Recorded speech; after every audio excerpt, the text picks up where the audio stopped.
As they sped by the abandoned inn, the black figure didn't look back once, but the white figure glanced over and smiled. Don't make me blush, okay? That smile was like their forms, gone in a flash, but leaving a forebodingly strange feeling. I can't do this. I can't do this. You know what? We're gonna continue this later. I need time to... Do you see what you do to me? I can't. The next day. Hey guys. Does anything look different to you? I feel a little different today. Okay, where did we leave off on? Because I could not handle it at the time. And I've come prepared with a drink. So we're gonna get through this, y'all. We're gonna get through this. As they sped by the abandoned inn, the black figure didn't look back once, but the white figure glanced over and smiled. The whale would die.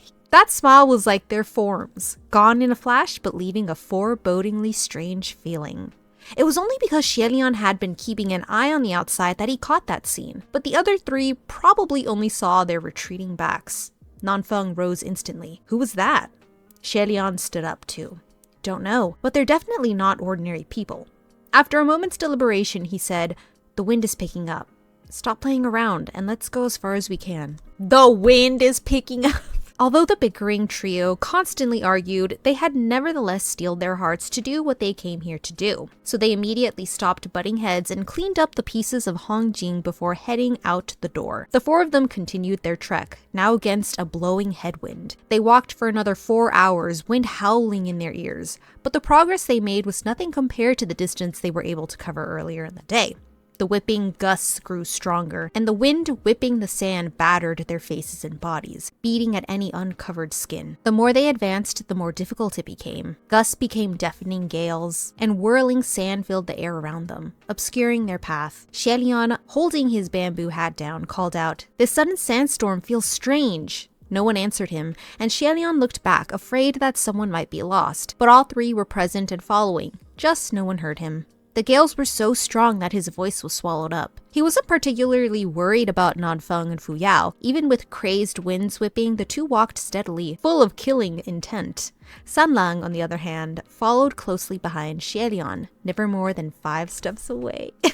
So cute. Even with so much sand blowing and thrashing about, Sanlang remained calm and collected, hands clasped behind him as he walked. His red tunic and black hair danced wildly in the wind, as if he hadn't any care in the world. HUALIAN could feel how hard the sand was hitting his face and was worried about how little Sanlang seemed to mind it. He opened his mouth to tell the youth to watch out for sand getting in his eyes and sleeves, but figured he wouldn't hear anything he'd say. So HUALIAN reached over directly to help fold in his sleeves, patting them down to make sure no sand would get in. Sanlang was taken aback by the sudden gesture.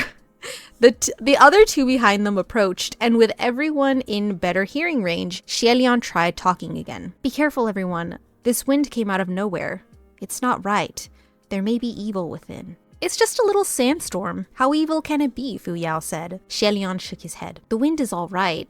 It's what the sand might carry that I'm worried about." Just then, a powerful gust whipped by, blowing off HUALIAN's bamboo hat. If it flew off, it would disappear into the desert forever. But Sanlang reacted immediately and grabbed the hat just in time with an abnormally fast hand. He returned the bamboo hat to HUALIAN once more, and HUALIAN thanked him. As he retied the hat onto his head, he said, "We should probably find shelter for the time being." No! Hold on, because that scene in the anime, that hit hard. Oh my god. Fu Yao countered, "If there's evil in this storm trying to stop us from advancing, then we must continue." Before HUALIAN could say anything, Sanlang burst out laughing. Fu Yao's head shot up and he coldly demanded, "What are you laughing at?" Sanlang folded his arms and chuckled. "Does being contradictory give you the satisfaction of feeling unique and independent?" Oh shit. HUALIAN had thought before that although this youth was always smiling, it was often difficult to discern whether it was genuine or purposely courteous as a form of mockery. This time, however, anyone could tell there was not a trace of sincerity in his smile. Fu Yao's eyes grew dark, and HUALIAN raised his hand. "Stop right there, you two. If you've got things to say, you can say them later. It won't be funny if the wind gets any stronger." "What?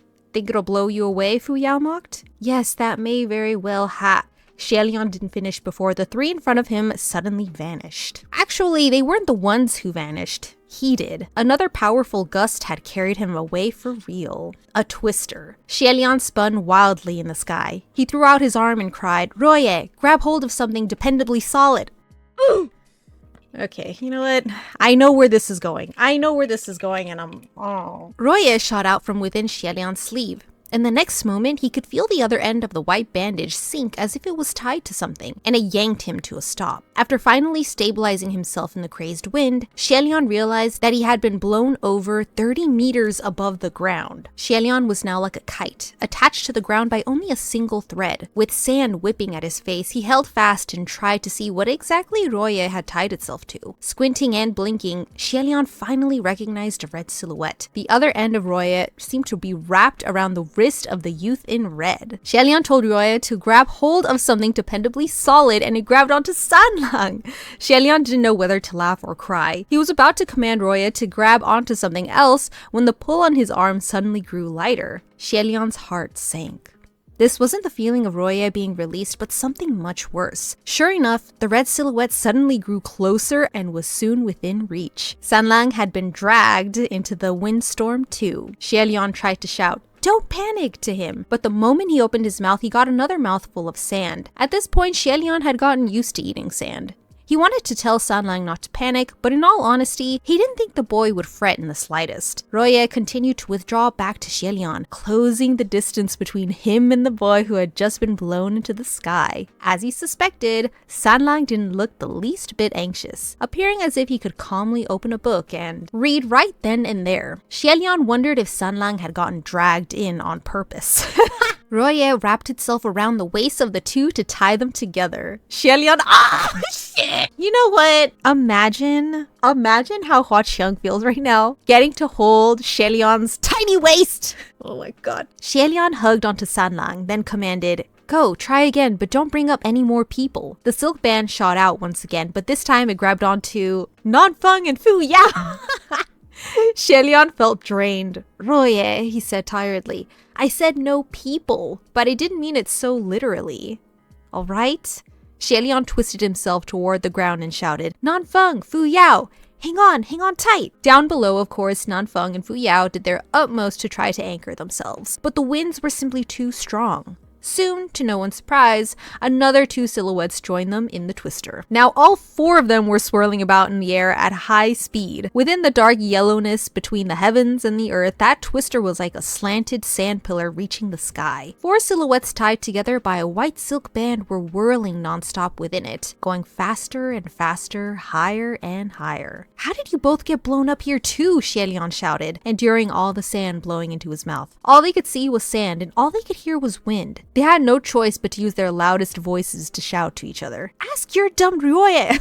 Fu Yao yelled back, spitting out sand as quickly as he got mouthfuls of it. Xialian seized his dumb Roye with both hands and said woefully, "Oh Roye, all four of us are counting on you now. Please, absolutely do not grab the wrong thing again. Now go." Xialian released Roye once more.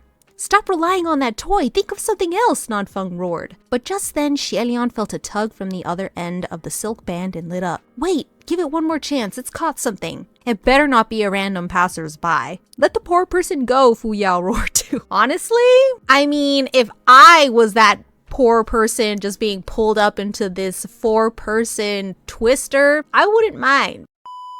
Xialian was also afraid of the same thing. He tugged back at Roye, but it remained taut and firm, and Xialian let out a breath of relief. It's something solid, quite stable," then he commanded Roye. "Pull!" Roye rapidly shortened against the force of the crazed twister. The four silhouettes were quickly pulled out of the wind pillar, and gradually, in the midst of boundless yellow sand, Xialian could make out the contours of something large, black, and half round down below. This landmark was extremely big, about the size of a small temple. It was what Roye had latched onto. When they came closer to the ground, Xialian could finally see clearly that this round structure was actually a giant boulder. In a windstorm of such force, this boulder was like a solid, silent fortress. No doubt the perfect shelter. While on the road earlier, however, none of them had seen such a rock. Who knew how far that strange twister had taken them? When they landed, they immediately circled around to the back of the boulder to shelter from the wind. The moment they went around, understanding dawned on HUALIAN. Thank the heaven official's blessing. Turned out, in the back of this boulder, there was an opening. The hole was as wide as 2 doors, but only half the height of one. Although a bit low, it was still possible for a grown person to enter if they bent down. The hole's opening was jagged and slanted, but it appeared to be haphazardly man-made rather than naturally formed. When HUALIAN entered, he discovered that the inside of the boulder was hollowed out and quite deep. It was dark further inside, so he didn't bother trying to look around and settled down where there was light. He brushed the sand off of Roya and wrapped it back on his wrist. Nanfeng and Fu Yao were both spitting out sand and covered in it from head to toe. From their eyes to their ears to their mouths and noses and all over their clothes. They peeled off their outer robes and shook them out. They were heavy with fine grains of sand. Of the 4 of them, only Sanlang looked unruffled as he lazily dusted himself off and made himself proper again. Other than his lopsided ponytail, his carefree form remained unaffected. That ponytail had been tied by HUALIAN and was askew to begin with, so a little wind made no noticeable difference anyway. Nanfeng wiped his face and started cursing while HUALIAN dumped sand from his bamboo hat. I didn't think you two would get pulled in as well. Why didn't you use the 1,000-pound weight spell? We did! It was useless, Nanfeng spat angrily. From the side, Fu Yao was still ferociously shaking sand out of his outer robe and said equally ferociously, "Where do you think we are? This is a desert in the northwest, not the main domain of my general." Nanfeng continued. The north is the territory of the 2 General Peis, and the west belongs to Xuanyi Zhen? You won't find a Nan-Yang temple within a 100-kilometer radius of this place. There is a saying in the mortal realm that even a powerful dragon cannot win against the local snakes. As Nanfeng and Fu Yao were deputy generals of the southeast and southwest, it couldn't be helped that their powers were restricted when they tried to use them outside of their own territories. Seeing their incredibly sullen, frustrated faces, HUALIAN thought this was perhaps the first time they were sent flying by a huge wind to tumble in circles without any way to land. You two have worked very hard. Sanlang sat down next to him and propped up a cheek with his hand. So are we just gonna sit here until the storm blows over? Looks like we'll have to. HUALIAN turned to him and replied, As strong as that twister is, it can't possibly blow a giant rock into the sky. You never know. Like you said, there's certainly something off about that wind. A sudden thought came to HUALIAN. Sanlang, may I ask a question? Ask away, Sanlang replied. That state preceptor of Banyue, is it a man or a woman? HUALIAN asked. Did I not mention earlier? She's a woman, just as I suspected, HUALIAN thought. Earlier, when we were resting at the abandoned inn, didn't we see 2 figures pass by? Their steps were graceful and strange, definitely not those of a mortal, and the one in white was a female cultivator. Fu Yao looked doubtful. It's not easy to identify whether they were a man or woman by the robes, and they looked taller than the average woman. Are you sure you saw right? I'm absolutely sure, HUALIAN said. So I thought she might be the state preceptor of Banyue. It's possible, Nanfeng said, but there was another black-clad figure traveling with her. Who could that be? Hard to say, but that person was walking even faster than she was. Their strength is definitely no less than hers, HUALIAN said. Could it have been the other evil state preceptor, Fang Xin? Fu Yao wondered. I think. Regarding that, the whole dual evil masters title was only given because, historically, their actions were similar. Both were equally evil, so people connected them together as a pair to remember them more easily, like the 4 great calamities of the ghost realm. Even if there aren't really 4 that fit, they are made 4 because it's simpler. Hearing HUALIAN say this, Sanlang burst out laughing. HUALIAN stared at him. It's nothing, Sanlang said. I just thought that what you said made sense. One of the 4 in the 4 great calamities is certainly only there for the head count. Please continue. I don't even need to ask who he's talking about. I know it's Shirong. HUALIAN continued. In reality, the dual evil masters have nothing to do with each other. I've heard of State Preceptor Fang Xin. He was the State Preceptor of Yong'an, born at least 100 years earlier than State Preceptor Banyue. Oh my god, this is... so many names. How am I gonna remember this? You don't know of the 4 great calamities in the ghost realm, but you know about State Preceptor Fang Xin of Yong'an in the mortal realm? Fu Yao asked in disbelief. I overhear things while collecting scraps in the mortal realm. It's not like I collect scraps in the ghost realm, so of course I don't learn anything about them, HUALIAN explained. The wind outside the cave seemed to be dying down. Nanfeng approached the opening of their shelter, patting the rocky surface here and there, inspecting its material.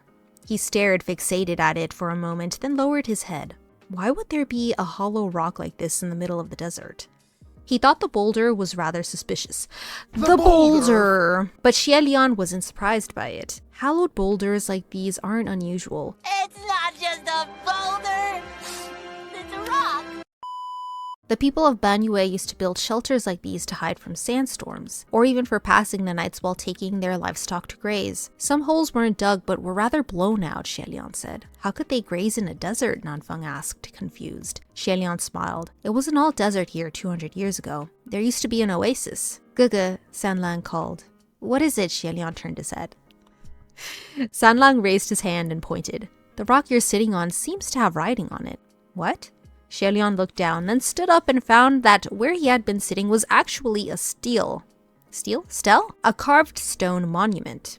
After wiping off the layer of dust, there were indeed letters on its surface. However, the characters were carved rather shallowly, so the words weren't very clear. At least half of the stele was still buried, and the words stretched from beneath the sand all the way up until they faded into blackness. If there was writing here, it had to be examined. I don't have much power left. Can someone lend me a palm light? Nanfeng snapped his fingers and a small outburst of flame ignited in his palm. HUALIAN stole a glance at Sanlang, but the youth didn't appear surprised. HUALIAN supposed that after seeing the teleportation array, there wasn't much more to be surprised about. Nanfeng moved his palm to where HUALIAN directed him to brighten the writing on the stone stele. The characters were incredibly odd, slanting as if randomly scribbled by a toddler. What is this? Nanfeng wondered. Banyue script. Duh, Sanlang replied. I'm sure Nanfeng asked the meaning of the words, HUALIAN said. Let me see. HUALIAN dusted more sand off the stone stele, revealing the first column of writing with the largest characters. That had to be the head. The same characters also appeared repeatedly in various sections of the text. Fu Yao approached and produced a palm torch. You know how to read Banyue script? Truth be told, I collected scraps of Banyue before that evil master of Banyue or whoever came about, HUALIAN replied. Is there something wrong? Nothing, Fu Yao humphed. Just wondering where you haven't collected junk. HUALIAN flashed a smile, then looked down again at the characters. A moment later, he suddenly said, General. What? Nanfeng and Fu Yao answered at the same time. HUALIAN looked up. The first word on this stone stele is General. He paused for a moment. But there's another character after it that I'm unsure the meaning of. Nanfeng seemed to sigh in relief. Then you'd best look some more. HUALIAN nodded, and Nanfeng shifted his palm over further to light up the other words. Something didn't feel right, HUALIAN thought. There seemed to be something else on the periphery of his vision. With both hands pressed on the rock, HUALIAN slowly looked up. Above the stone stele, the flickering flames illuminated a stiff human face. This face, with its bulging eyes, was staring straight at him. The one who screamed wasn't HUALIAN or Nanfeng, but that stiff face. Nanfeng immediately took out his other hand and ignited it as well. He put both hands together and grew the flames until they were bright enough to light up the entire cave. The one whose face was revealed by the light was a person who had been hiding in the shadows the whole time. When the flames grew bigger, he scurried along the walls toward the back of the cave. And there, HUALIAN saw 7 or 8 people huddled together and trembling in fear. Who are you? Nanfeng shouted. Who are you people? Nanfeng's angry shout echoed in the cave, and HUALIAN, whose ears were still ringing from the scream earlier, covered his ears. Noise from the windstorms had deafened them, and anything spoken too softly wasn't heard. After they entered the cave, they had discussed the evil master of Banyue, then focused their attention on deciphering the stone stele, so no one had noticed there were others also hiding within their shelter. The 7 or 8 people trembled. A moment later, an elder of 50 or so years stammered. We're a merchant caravan passing through the area, just ordinary merchants. The sandstorm is too fierce, so we're hiding in here for the time being. He was the most composed in the group, and by the looks of it, the leader. Nanfeng asked, if you're just ordinary merchants, why are you sneaking around and hiding so furtively? The elder was about to respond when a youth of around 17 years shouted, we weren't planning on sneaking around, but you guys suddenly rushed in here. Who knows whether you're good or evil? Then we heard you talk about the evil master of Banyue, then some ghost realm stuff, and you ignited fire in your palms. We thought you guys were Banyue soldiers out patrolling and hunting for flesh. No way we'd make a sound. The old man hushed the boy, afraid that he might have offended the other party. The youth had thick brows and large eyes, with the face and mind of a tiger. As soon as the elder spoke, he shut up immediately. HUALIAN put down his hands, his ears no longer ringing, and said amiably, it's nothing but a misunderstanding. Just a misunderstanding. Let's all relax a bit. No need to be so nervous. He paused for a moment before continuing to explain. We're not Banyue soldiers. I'm just a cultivator from a small shrine. These are people from my shrine. We only know a few tricks, nothing fancy. You're ordinary merchants and we're ordinary cultivators without malicious intent. It just so happens that we all entered the same shelter to hide away from the same sandstorm. His voice was soft and gentle, each word spoken slowly to calm everyone's nerves. See, Xielian's voice is so calming to me. Like, even in the show, I'm like, man, his voice is so nice. Yeah, unexpectedly, Sanlang suddenly laughed. I think they're being way too humble. Those merchants aren't as simple as they say they are. No one understood what he meant and looked at him in confusion. Don't at least half the travelers go missing when trekking through Banyue Pass? To cross this land while knowing that rumor, surely you're all extraordinarily brave. Nothing ordinary about you. That's not all true, young man, the elder responded. Besides, the fact that rumors are largely exaggerated, there are many caravans that have passed through without harm before. Oh, Sanlang said. As long as you find the right guide and go around Banyue territory, all is well. So we sought out and found a local to lead us, the elder said. Yeah, the youth Cheng said. It all depends on the guide. We owe everything to Ao Zhaogu? If not for him, we wouldn't have been able to avoid all those quicksand pits. When the sandstorm started, he knew exactly where to bring us to hide. Otherwise, we would be buried alive in sand by now. Xielian took a glance. This A Zhao, who guided them, looked rather young, seemingly in his 20s, with an attractive, stony face. When he was praised by the other two, he didn't make a show of it. The merchants were all very optimistic, but Xielian had a feeling things weren't as simple as they all thought. If all trouble could be avoided by simply not crossing into Banyue territory, then did all the former travelers who lost their lives die because they didn't believe the rumors? Xielian gave it some thought and said to Nanfeng and Fu Yao in a quiet voice, "This is too sudden.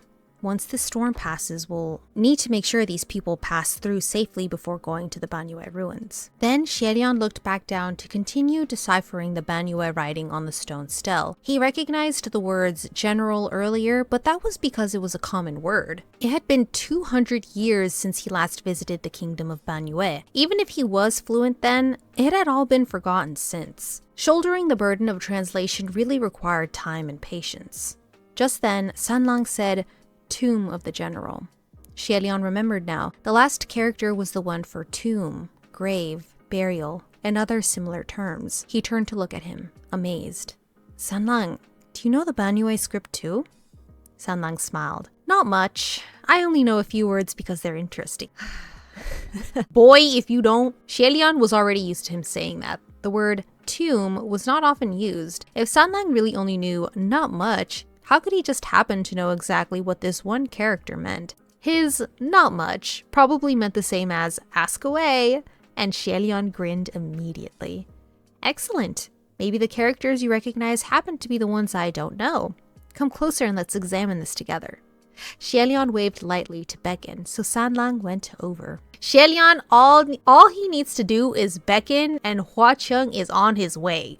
Nanfeng and Fu Yao stood next to them, lighting the tomb with their palm torches for them to read. Xielian tightly touched the words with his fingers, reviewing the writing in a low voice with Sanlang, softly reading the words. The more they read, the more amazed they looked, before gradually growing glummer. The merchant boy Tian Cheng was young and youths were prone to curiosity. After the little chat earlier, it was as if they had become familiar, so he called out, "Gugu, what does it say on the stele?" Xielian snapped out of it and replied, "This stone stele is a memorial. It tells the story of the life of a general." "A Banyue general?" Tian Sheng asked. "No, a Central Plains general," Sanlang answered. "A Central Plains general?" Nanfeng was puzzled. Why would the people of Banyue build a memorial for a Central Plains man? I thought the two nations were constantly at war with each other. "This general was special," Sanlang replied. "Although the memorial calls him a general, he was actually no more than a captain." "Was he promoted to general later?" "No. At the beginning, he led a troop of hundreds, but it dwindled to a troop of 70 and to 50. In other words, continued demotion." The feeling of being demoted to the point of nothing was quite familiar to Xielian, and he could feel eyes on him. He pretended not to notice and continued to decipher the Banyue writing. Tian Sheng couldn't understand and continued asking, "What kind of official gets demoted lower and lower in rank? As long as he didn't make any major mistakes, there should only be delays in promotion, not demotion, right? How much of a failure do you have to be?" Xielian clenched his right hand in a fist and raised it to his lips. He faintly cleared his throat and replied in a stern voice, "Young man, receiving continuous demotion is not as rare as you think." Huh? Sanlang chuckled. "It's true. It happens a lot." He paused before continuing. This captain got demoted time and time again. Not because he was incapable or incompetent. It's because despite poor relations on both sides of this conflict, instead of winning battles on the battlefield, he kept getting in the way. "What do you mean, getting in the way?" Nanfeng asked. "He prevented his enemies from killing civilians of the Central Plains, and he also blocked his own army from killing the people of Banyue. Every time he did this, he got demoted a rank." Sanlang spoke lightheartedly, and the 7 or 8 merchants sat closer to him like it was story time. Soon they got into it and started commenting. "I don't think the captain did anything wrong," Tiansheng remarked. "It shouldn't be a problem to let soldiers kill each other, but not civilians, right? He's too blindly kind for a soldier, but overall, he didn't commit any crimes?" "Yeah, he was saving lives, not killing people." HUALIAN smiled at all the comments. These merchants before them had never lived a day at a battle-torn border. They were not the same people as those here 200 years ago. The kingdom of Banyue had long since perished. It was easy for them to say this, criticize that, even give compliments, but the actions of that captain were so easily forgiven back then, not with a simple remark like, "He's too blindly kind." Within the group, only Jia understood better, probably because he was a local. Now is now. 200 years ago is 200 years ago. To only receive demotions was a blessing for this captain. Fu Yao, however, clicked his tongue. How laughable. HUALIAN could pretty much guess what he was about to say and rubbed his forehead. Sure enough, the light on the flickering flames illuminated Fu Yao's glum look. One must do the duty demanded by their position. If he became a soldier, then he must always remember to defend his country and kill enemies on the front lines. Casualties are inevitable in war. Such soft-heartedness has no place in war and will only drag down his fellow soldiers. His enemy will also think him foolish. No one will thank him in the end. Fu Yao's words had irrefutable logic, and silence soon filled the cave. He continued dryly, "People like that only have one end: death. They will either die in battle or at the hands of their own people." After being struck speechless for a moment, HUALIAN broke the silence. "Yeah, you're right. He did die." Tiansheng was shocked. How did he die? Was he really killed by his own people? After a moment of deliberation, HUALIAN still replied in the end, "Not really. Here it says that there was once a battle when both sides clashed, and as they fought, this man's boot laces came loose and he stepped on them, tripped, then... Everyone in the cave had assumed the death must have been tragic but heroic, so they were all taken aback at first, thinking what kind of death was that? Then, laughter exploded. He was trampled by the soldiers on both sides who were blinded by murderous rage, and was cut down by a mess of random weapons." "Isn't that funny?" Sanlang quirked a brow. HUALIAN also piped up. "Ahem. Yeah, it's rather tragic. Let's be more sympathetic and not laugh, okay? We're in his tomb after all. Let's give him some face." Bro, y'all were so sympathetic for the poor man like 5 minutes ago, and then 5 minutes later you're laughing in his grave. There was nothing HUALIAN could do. Reading the epitaph to this point, even he wanted to laugh. He didn't comment and continued to translate. In any case, even though this captain didn't have a good reputation in the army, some of the border citizens of both Banyue and Yong'an were very grateful for his efforts. So they called him General. They built this simple stone tomb for him and erected a stone stele to remember him by. Later, the people of Banyue discovered another miraculous thing about this memorial. As long as one kowtows before this stone stele 3 times, one can transform all disasters met in the Gobi to good fortune. Sanlang completed the translation. Oh my god. He spoke so enigmatically that it was very convincing. His expression was also serious, so when the group heard, several of them immediately started prostrating, muttering that they'd rather believe it true than not. HUALIAN, however, was confused. What? Is that written here? Is it really that magical? Sanlang smiled softly and said in a lowered voice, "No, I made that up."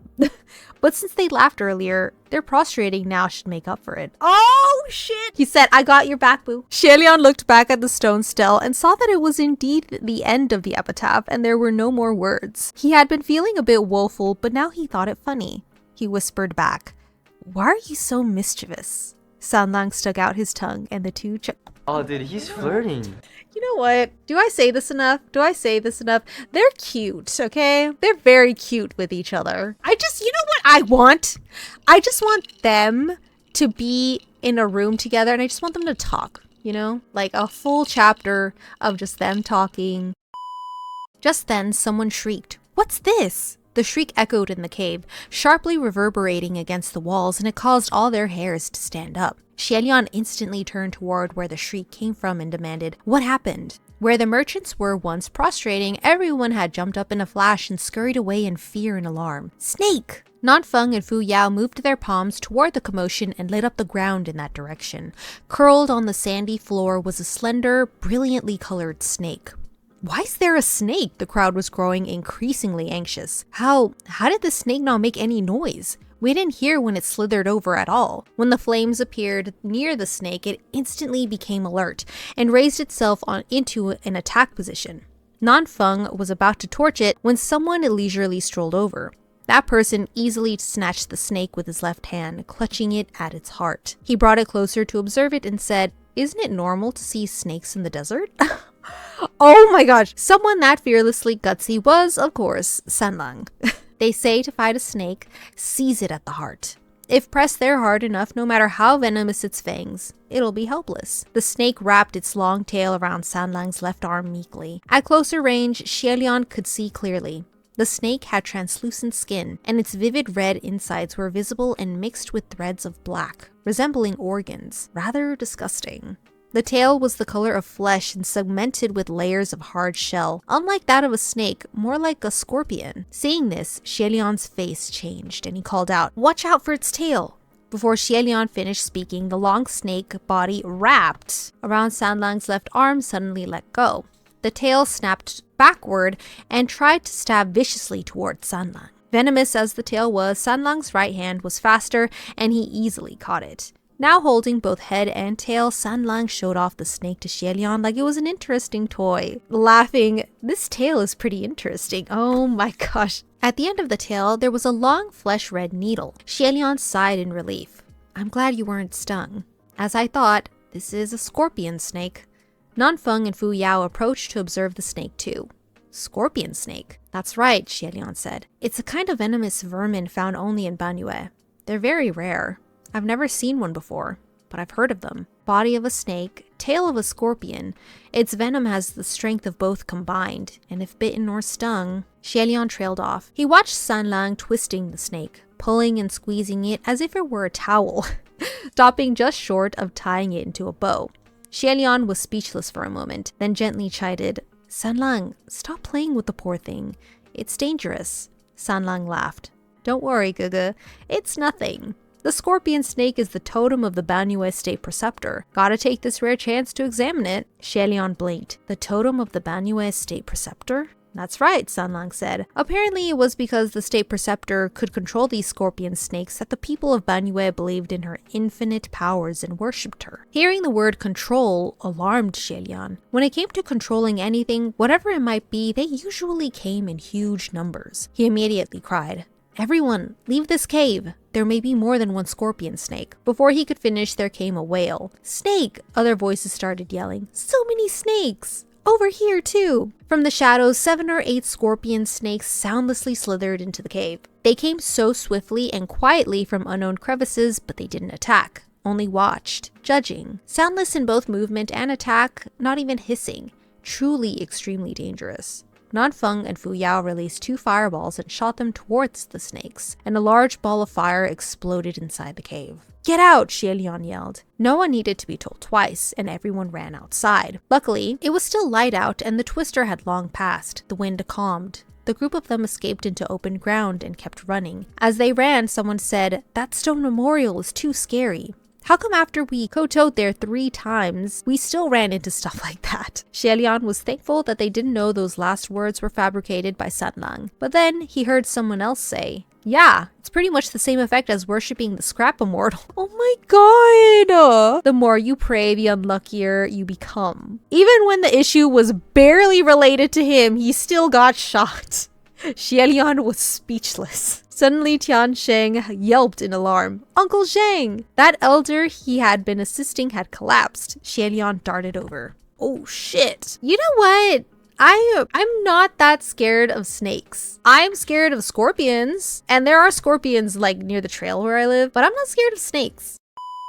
What happened? Pain filled the face of old man Cheng, and he raised a shaky hand. HUALIAN grabbed hold of his hand and frowned, his heart sinking. There was a growing, angry swelling spreading rapidly down his palm, and within the red and purple bruising, there were 2 small punctures, barely visible. A wound that tiny would not have otherwise been noticed until it was too late. Everyone, check and see if you have any wounds on your bodies, HUALIAN called out immediately. If you do, use a rope to stop the spread. HUALIAN turned the hand over to examine his meridians and saw that the red and purple swelling was visibly climbing up the veins of the arm. What a formidable venom, HUALIAN thought. He was just about to unravel Ryoye when, next to him, Zhao ripped a strip of the fabric from his own clothing and promptly knotted it tightly around the old man's bicep to prevent the venom from progressing. HUALIAN mentally praised him. He looked up and without needing him to say anything, Nanfeng had already taken out a medicine bottle and popped out a pill. HUALIAN helped the old man swallow it. "Uncle, are you okay?" Tiansheng cried. "Zhao Ge, Uncle won't die, will he?" Zhao shook his head. To be bitten by the scorpion snake means certain death within 4 hours. Tiansheng was shaken. Then, what do we do? Old man Zheng was the leader of the caravan, and the other merchants also started panicking. Our friend here just gave him a pill, right? That wasn't an antidote, Nanfeng said. It's for temporary longevity. The most it can give him is 24 hours. The crowd became even more distressed. Only 24 hours? Does that mean we can only sit here and wait for death to come? Is there no saving him from this venom? Right then, Sanlang walked over slowly. There is a way. Everyone turned to stare at him. Tiansheng turned his head joyously. "Zhao Ge, if there's a way, why didn't you say so? Gave me a fright." However, Zhao stayed silent and shook his head. "Of course it's not easy for him to say," Sanlang said. "How could he possibly tell you that the bitten one can only be saved at the cost of everyone else's lives?" "Sanlang, what do you mean?" HUALIAN asked. "Gege, do you know the story behind the scorpion snake?" Sanlang asked. In the legends, many hundreds of years ago, there was once a king of Banyue who, while hunting, inadvertently caught 2 spirits born from 2 venomous creatures, 1 snake and 1 scorpion. The 2 venom spirits cultivated deep within the mountains, ignorant of the world and causing no afflictions. Nevertheless, the king considered their nature and believed they would cause evil sooner or later, so he decided to execute them. They begged and begged for their lives to be spared, but the king was cruel. He forced the 2 creatures to mate in front of him, and his ministers to serve as entertainment at one of his many banquets, and after the feast, they were executed. Only the queen pitied the 2 creatures, but she feared going against the will of the king, so all she could do was pick the leaf of a fragrant fern and cast it out to cover their corpses. The snake and scorpion became vengeful spirits, immensely resentful, and they cursed the descendants born from their mating to forever remain in the kingdom of Banyue to destroy its people. Ever since then, scorpion snakes were found only within Banyue territory. Should anyone be bitten or stung, the venom would spread through their body like wildfire, and they would die a miserable death. However, thanks to that one act of kindness by the queen, the fern leaves used to cover their corpses became the antidote for their venom. That plant is called Shanyue, and it only grows within the borders of Banyue, Sanlang finished. Is the legend true? Can it be believed? The merchants asked anxiously. Buddy, this concerns life and death. Don't joke around with us. Sanlang smiled but said nothing, refusing to speak more after telling HUALIAN the tale. Tiansheng turned toward Zhao. "Zhao Ge, is what the red-clad Gege said true?" After a moment of hesitation, Zhao replied, "Whether the legend is true, I do not know.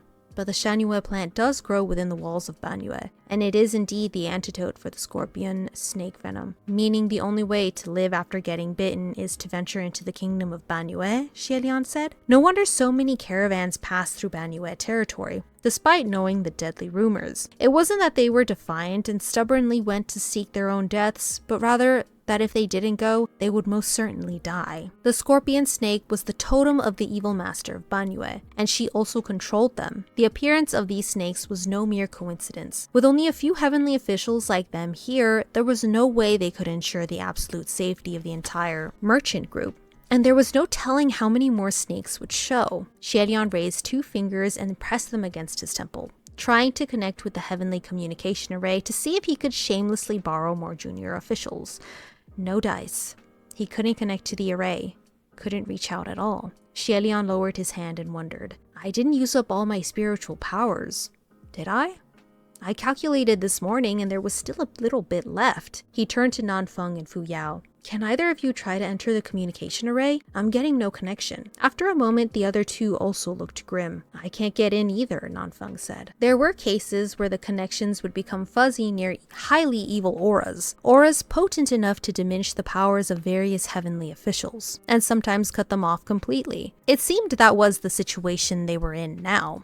HUALIAN paced back and forth and wondered out loud. It might be because we're too close to the kingdom of Banyue, so the communication array is blocked. Just then, in the corner of his eye, there was a flash of red. Nanfeng and Fu Yao were busy trying to reconnect with the communication array, and everyone else was occupied checking for wounds on their bodies. The boy, Cheng, was anxiously holding tightly onto old man Cheng and didn't notice a wine-red scorpion snake soundlessly climbing up his spine, curling near the neck and opening its mouth. However, the fangs were not aiming at Cheng's neck, but at Sanlang's arm right next to it.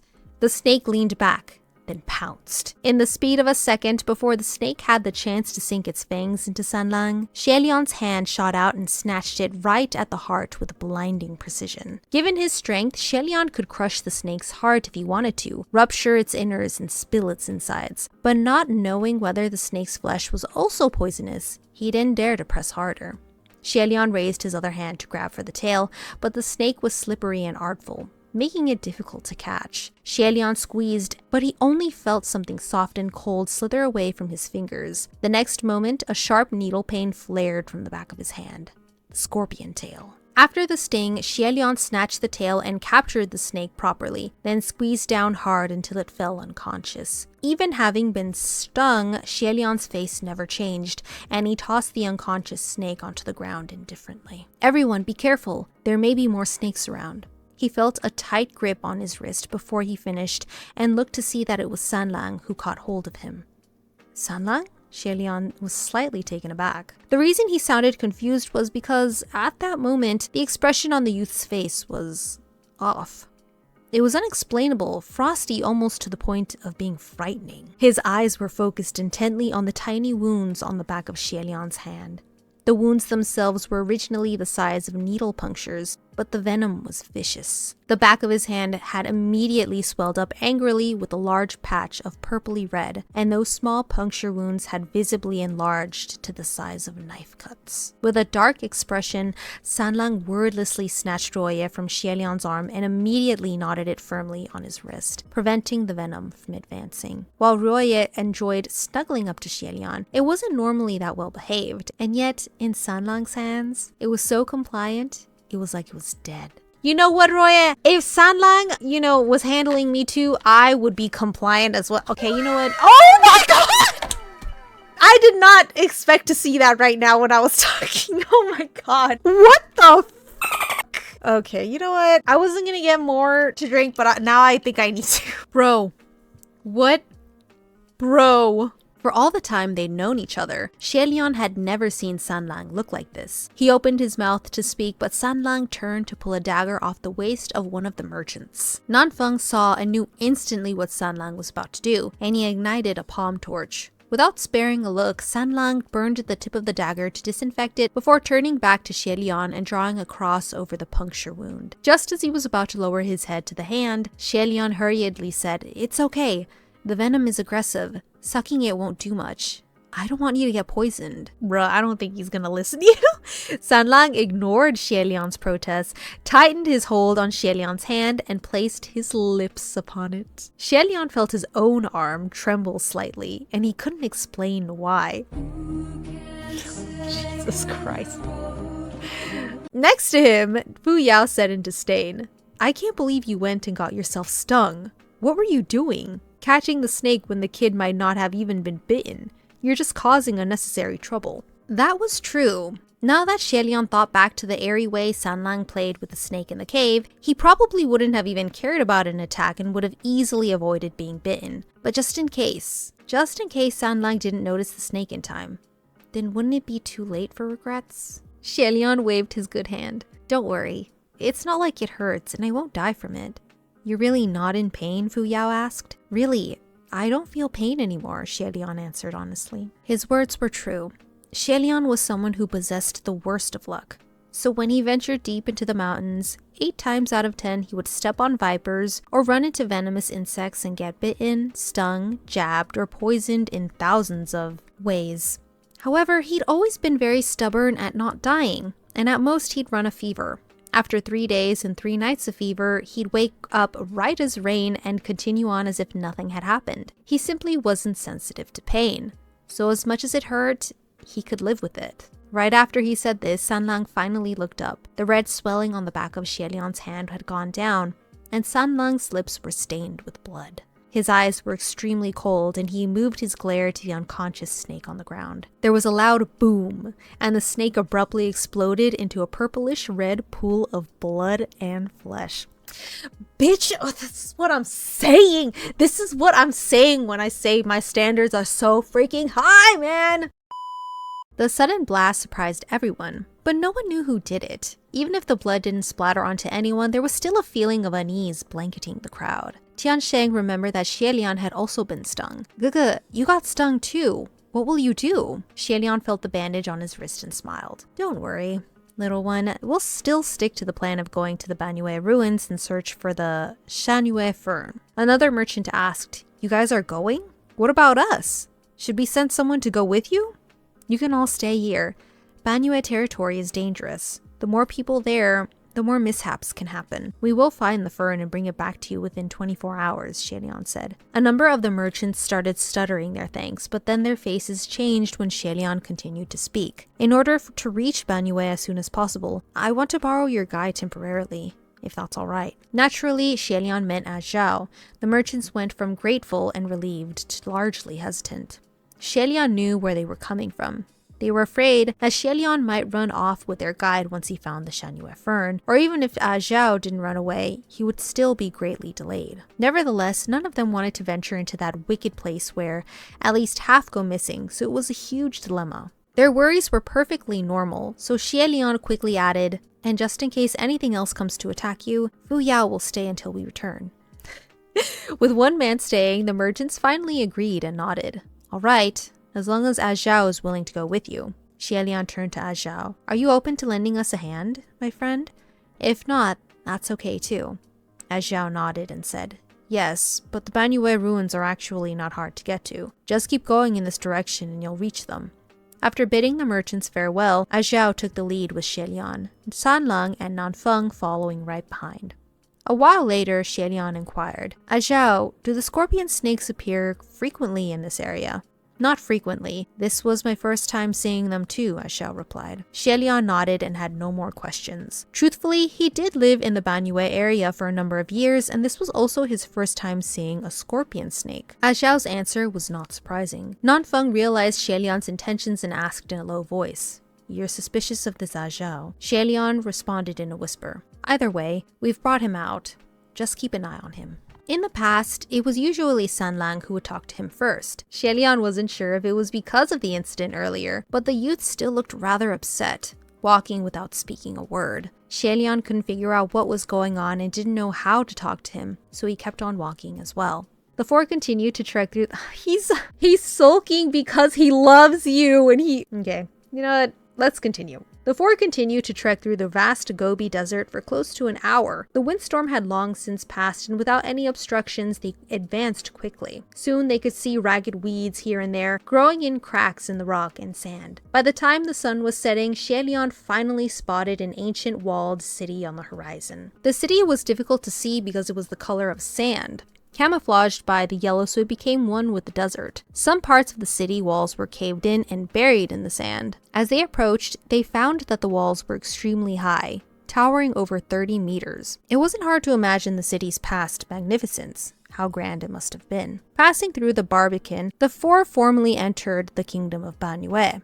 Past the gates was a wide and empty city street, with dilapidated houses on each side and rotten beams and broken bricks strewn about. Perhaps out of habit, Zhao cautioned the others. Please be careful and don't leave the group on your own. The other three didn't need that reminder. The actual Banyue city was far different from what they'd imagined. Nanfeng wondered, this is the kingdom of Banyue? It's smaller than a capital. A desert country is only as big as the oasis it's built on, HUALIAN explained. At its peak, the population was only about 10,000. It was actually pretty lively in a small city like this. Nanfeng continued to observe the surroundings. It would probably only take a few days to siege a country of this size. HUALIAN shook his head. Not necessarily. Don't underestimate the people of Banyue, Nanfeng. Even if their population wasn't more than 10,000, they kept the number of soldiers at an average of 4,000. There were more men than women, aside from the sick and old and the farmers.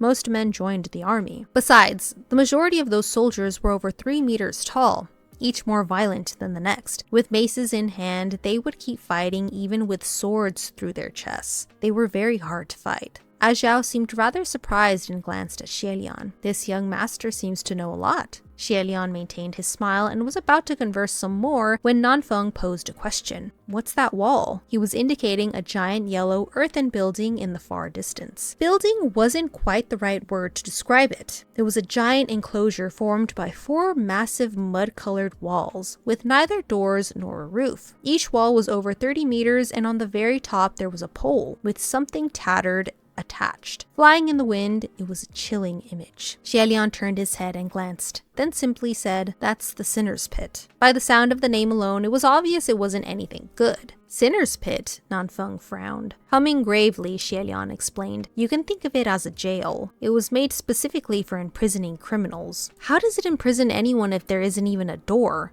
Throw them in from the top? Nanfeng wondered. You know what? I also wondered too when I watched this show. I was like, what the fuck? HUALIAN was hesitating to answer when Sanlang suddenly spoke up. They do get thrown in, and the pit is full of venomous snakes and starving beasts. HUALIAN was relieved to finally hear him speak. But when he looked over to Sanlang, the boy met his gaze and turned away. Oh my god. He's brooding. Nanfeng swore. That's no fucking jail, that's torture. How cruel. The people of Banyue were either sick in the head or savage psychos. HUALIAN rubbed his forehead. Not all of them were like that. Some were quite endearing. He paused suddenly, his brows furrowing. Wait. The other 3 stopped and HUALIAN pointed upward. Look at that pole up above the pit. Is that a person hanging from it? In the dimming light of the setting sun and at such a distance, it was difficult to see what exactly was hanging from the pole. But getting closer and scrutinizing the shape, it became obvious that it was a scrawny little person in black, their clothes unkempt, dangling in the wind like a rag doll. It's a person, Sanlang confirmed. When Zhao saw the hanging person, his face paled. This was such a bizarre, anguishing display that even a calm individual like him couldn't bear the sight of it. Just then, Sanlang tilted his head and said in a low voice, "Someone's here." He wasn't the only one who noticed. HUALIAN also heard feather-light footsteps approaching. The 4 immediately moved to hide in the many decaying houses on the roadside. HUALIAN and Sanlang entered one house, and Nanfeng and Zhao hid in the one across the street. Soon after, at the end of the broken street, the female cultivator in white appeared. Okay, you know what? Wait, we're gonna need... Okay. The woman was dressed in a pale white robe with a whisk tucked in her arm, the garb of a Taoist priestess. She roamed along the street, peering here and there. Her eyes were bright and observant, as if she were in her own backyard garden and not in the Banyue ruins. Strolling right behind her was another woman clad in black, her hands clasped behind her back. The black-clad woman was beautiful yet cold. Her eyes were piercing, her raven hair long and free. It was like she radiated chill from her very person. Although she was walking behind the female cultivator, no one would mistake her for a subordinate. These were the same 2 they'd seen outside the abandoned inn at noon. At the time, they had passed by too fast and HUALIAN couldn't make out the details of the lady in black, but he now saw clearly that she was indeed a woman. If the one in white was the state preceptor of Banyue, who was the one in black? The state preceptor swished her whisk leisurely and spoke. Now where did they go? We were careless for one moment and they all disappeared. Do I have to dig them out and kill them one by one? Just as HUALIAN thought, they were being watched from the moment they stepped foot into the city. The lady in black approached and stoically said, "You can call your friends to help you kill them." By friends, she must have meant the soldiers of Banyue. The state preceptor of Banyue laughed. "Ha! I don't like calling other people. I like calling you. Aren't you glad?" Okay. The lady in black ignored her completely and said coolly, "There's nothing agreeable about being called out by the likes of you for something like this. Just go." Oh my god, why? The state preceptor of Banue arched her brows, but still sped away, listening to them. It sounded as if they were close. They were no ordinary folks, so the lady in black must be someone of renown. Someone who would be close to the state preceptor of Banue? A mysterious fellow cultivator? Or was there a queen or general they didn't know about? HUALIAN was trying to connect the dots rapidly in his mind, but he held his breath. Now wasn't the time to be discovered. It looked like the state preceptor had an unpredictable personality. If she should find them and excitedly summon her legendary 9-foot-tall, mace-wielding Banue soldiers, more time would be wasted fighting them. 24 hours. 1 hour wasted was another hour they'd sink deeper into danger. But there was no helping his bad luck. Whatever he didn't want to happen would always happen. The lady in black was passing the house HUALIAN hid in, but stopped mid-step, and her piercing gaze swept over the decayed shelter. The state preceptor of Banue was already further ahead, but she noticed that her companion had stopped and came back around. "Hey, are you coming?" The lady in black didn't look at her. "You, step back." "All right." The state preceptor responded obediently and actually retreated. The lady in black was about to raise her hand when suddenly a loud rumble blasted from across the street. On the other side, the house Nanfeng and Zhao had hidden in had collapsed. The crumbling of one house led the entire road to cave in. Dust and sand rolled into the air and clouded the whole street. Within that cloud, a black shadow leapt out and shot a streaming flame toward the state preceptor. But the lady in black rushed forward and shielded her from harm. With her left hand still behind her, she flipped her right palm and easily absorbed the flames before reflecting them right back. The black shadow parried her while escaping and soon disappeared. The state preceptor immediately chased after that shadow, but the lady in black gave the house behind another sweeping look before following. "Bless you, Nanfeng," HUALIAN thanked mentally. Everything had happened so quickly, but Nanfeng had no doubt known somehow that they were about to be in trouble and created a diversion to lead their enemies astray. He was the only one who leapt out, so Zhao must still be inside the collapsed house. After making sure the state preceptor and the lady in black were indeed gone, HUALIAN dragged Sanlang out of their hiding spot and called out, "Zhao, are you still alive? Are you hurt anywhere?" A moment later, a muffled voice came from under the ruins. "I'm fine." "This is fine." HUALIAN was relieved. Thank goodness. Although HUALIAN trusted Nanfeng's ability to control the crash, and that he would no doubt leave enough space for Zhao to stay safe, it was still more reassuring to see it with his own eyes. He raised one of the rotten beams with one hand, and after a moment, Zhao emerged from underneath, covered in dust from head to toe. He brushed himself off a bit and returned to his stoic expression. "Now there are only 3 of us left," HUALIAN said. "Nanfeng is creating a diversion, so we must move faster. Do you know where we can find the Shanue fern, Zhao?" The young man shook his head and said, "Sorry, I only know where the city is, but I've never been here before, so I don't know where the fern can be found." Sanlang spoke up. "They say the Shanue fern prefers shade. It is small, its roots thin, but its leaves are big, like a heart-shaped peach. Why not search near a large building?"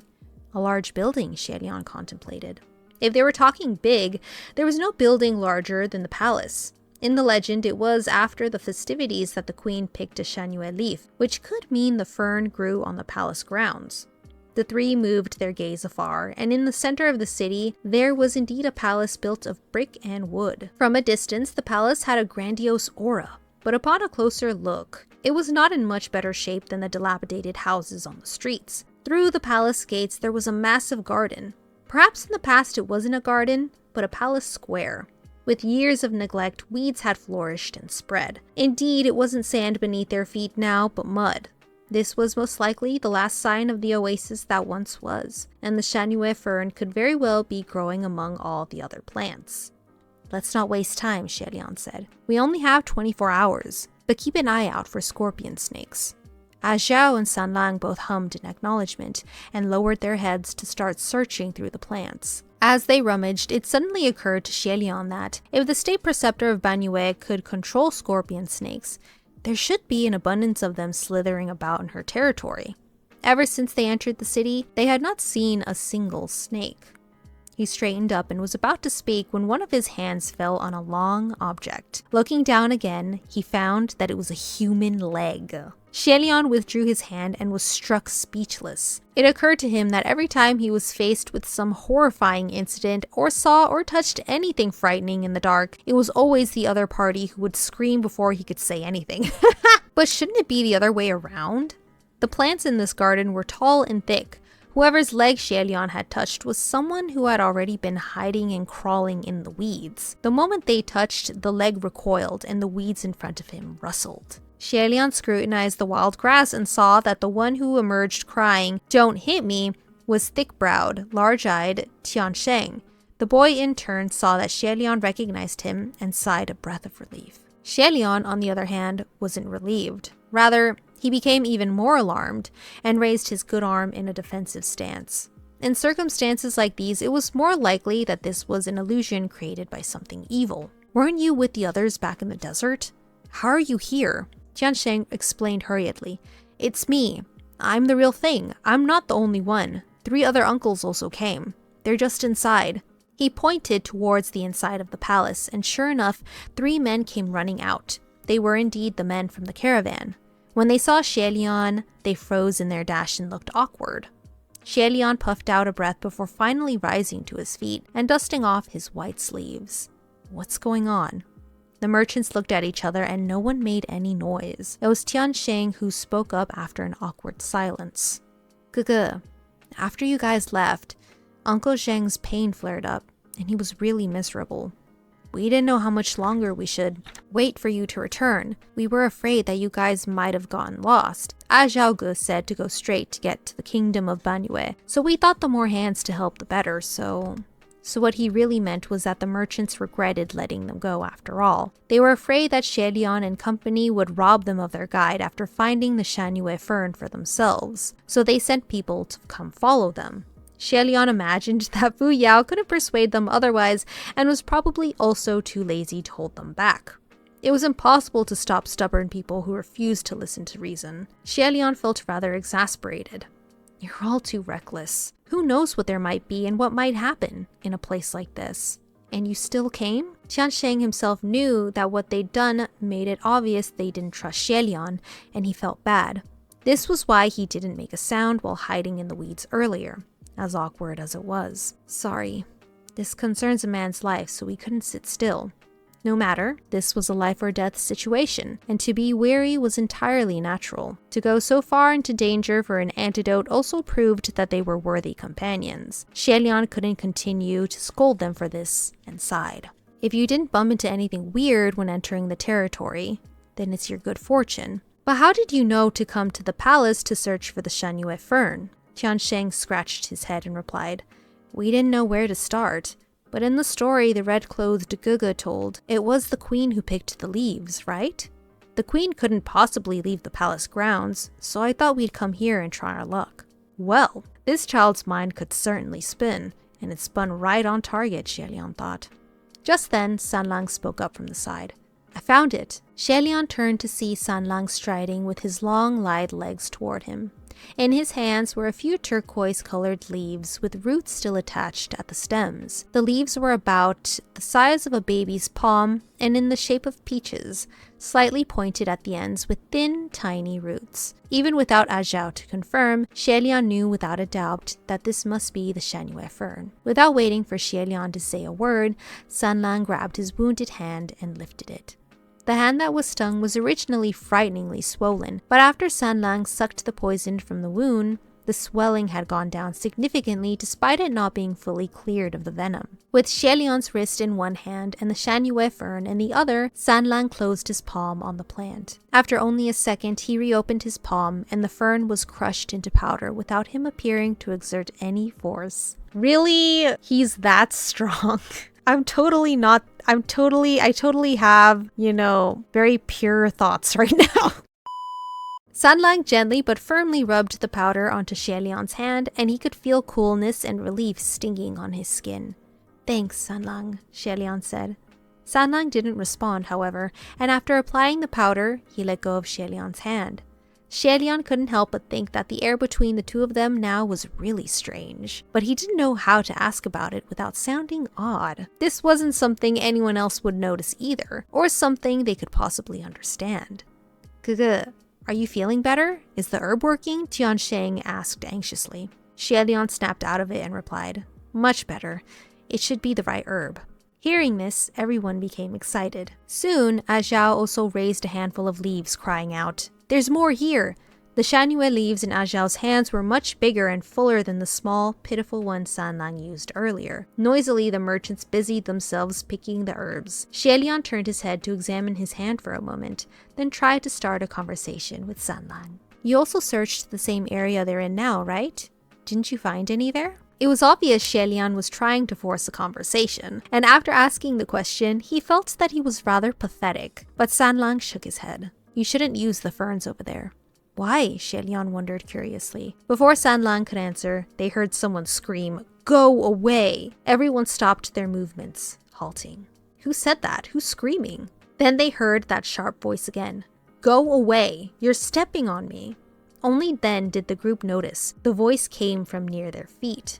In a flash, the crowd retreated from that field of ferns. Seeing this, Lian walked over. He was used to being the one in the lead when it came to these things. He approached the bush where the shrieking had come from and stripped away the thick weeds. Everyone's breathing hitched.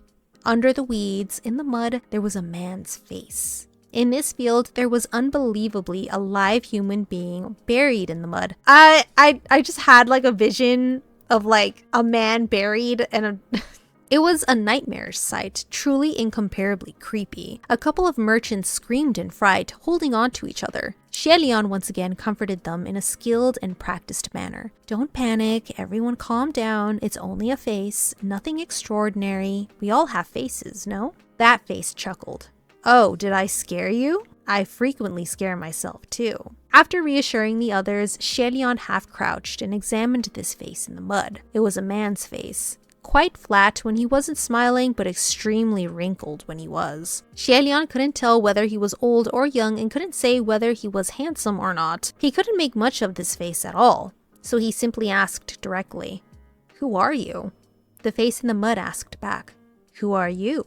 We're merchants passing through, Lian replied. The mud face breathed a long sigh. Merchant passers-by. I used to be a part of a caravan too, but that was 50, maybe 60 years ago. The situation just got freakier. Was a man buried in the grounds of an old city ruin for 50 or so years still a human? One of the merchants shakily asked in trepidation. Then how did a senior like yourself get here? The mudface cleared his throat and screwed up his face. I was captured by the Banyue soldiers. I accidentally entered the city. They caught me and buried me here and made me the fertilizer for their Shanue ferns. No wonder the herbs in their hands were big and full. They were fed with live humans. The merchants immediately dropped all the plants in their hands, feeling as though they were touching corpses. Lian couldn't help but glance at his hand too, but heard Sanlang say, That one was fine. He's like, I got you, boo. I didn't get you any of those weird ones over there. No wonder that, even though Sanlang had looked through that field earlier, he left it to pick a small, almost withered fern from elsewhere. He probably saw what was in the soil and guessed that the herbs were grown with human fertilizer. So he ignored the lot completely and turned around and walked away until he found normally grown herbs in a remote area that was clean of corruption. Only after finding those herbs did he apply them to Lian's hand. Sanlang was considerate and careful. Thank you, truly, Lian said. Sanlang nodded his head, but his face was still gloomy. Ever since Lian was stung by the scorpion snake, Sanlang had behaved like this. A couple of days ago, it was all Gugu this and Gugu that, but now he hardly called him Gugu anymore. Other than sucking poison and applying herbs, Sanlang seemed to be avoiding bodily contact with him as much as possible, and this thoroughly puzzled Lian. Lian couldn't grasp what he was thinking, and it was making him feel unsettled. Just then, the muddy face began to speak again. I haven't seen real people in so many years. Can you come closer and let me see you all properly?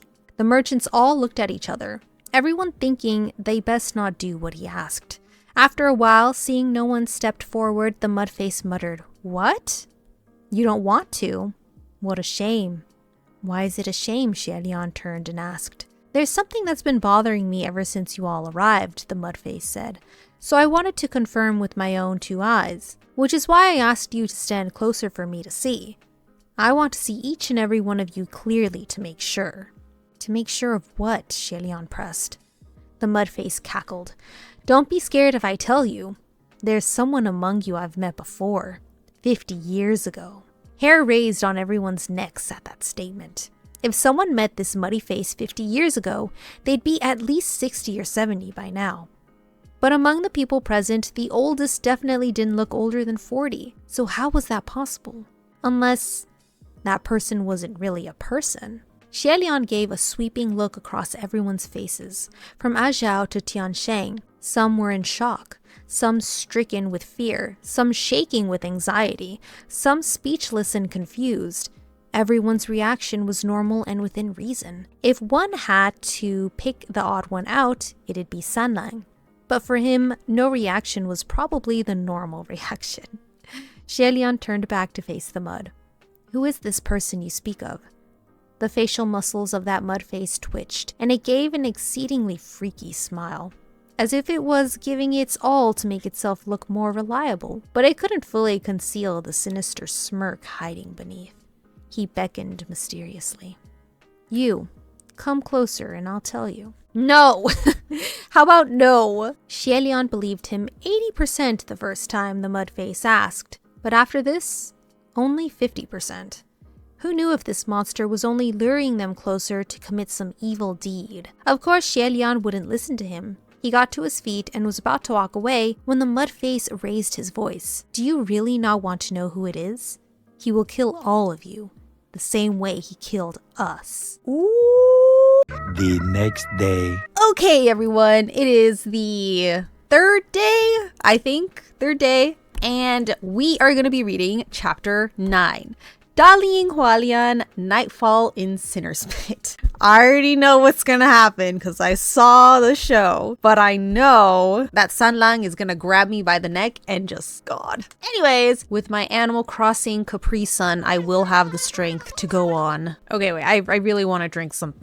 Wait, I should probably take off this attire. Hold on.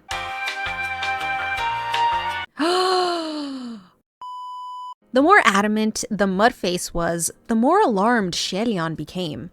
Everyone stand back, don't go near him, and don't listen to a single word he says. The crowd dispersed in a panic. The mudface continued to chuckle. Don't leave. There's no need to be like this. I'm a human too. I won't hurt you. Oh, you're mistaken. You look nothing like a human, HUALIAN thought. Just then, something unexpected happened. One of the merchants snuck back toward the field, probably thinking that he still had to bring back some herbs for the wounded. But when he bent down to pick up the ferns he had dropped in fright earlier, the mudface twisted and spotted him with a glint in its spinning eyes. Oh no, HUALIAN thought, rushing toward the man. The mudface opened its mouth and a long, blood-red thing slithered out. What a long tongue! HUALIAN grabbed the merchant by his collar and hustled backward with him in tow. But the tongue that flew out was freakishly long and forced its way right into the merchant's ear. Ew! Stop! I don't want this! It was disturbing in the show, and it's equally as disturbing in the book too. HUALIAN felt the body in his grip convulse violently. The merchant's limbs writhed non-stop, and the man let out a short, agonizing scream before falling to the ground. That long tongue dug out a large chunk of something bloody from his ear and brought it back to the mudface's mouth. The mudface happily chewed and cackled. That is so disgusting.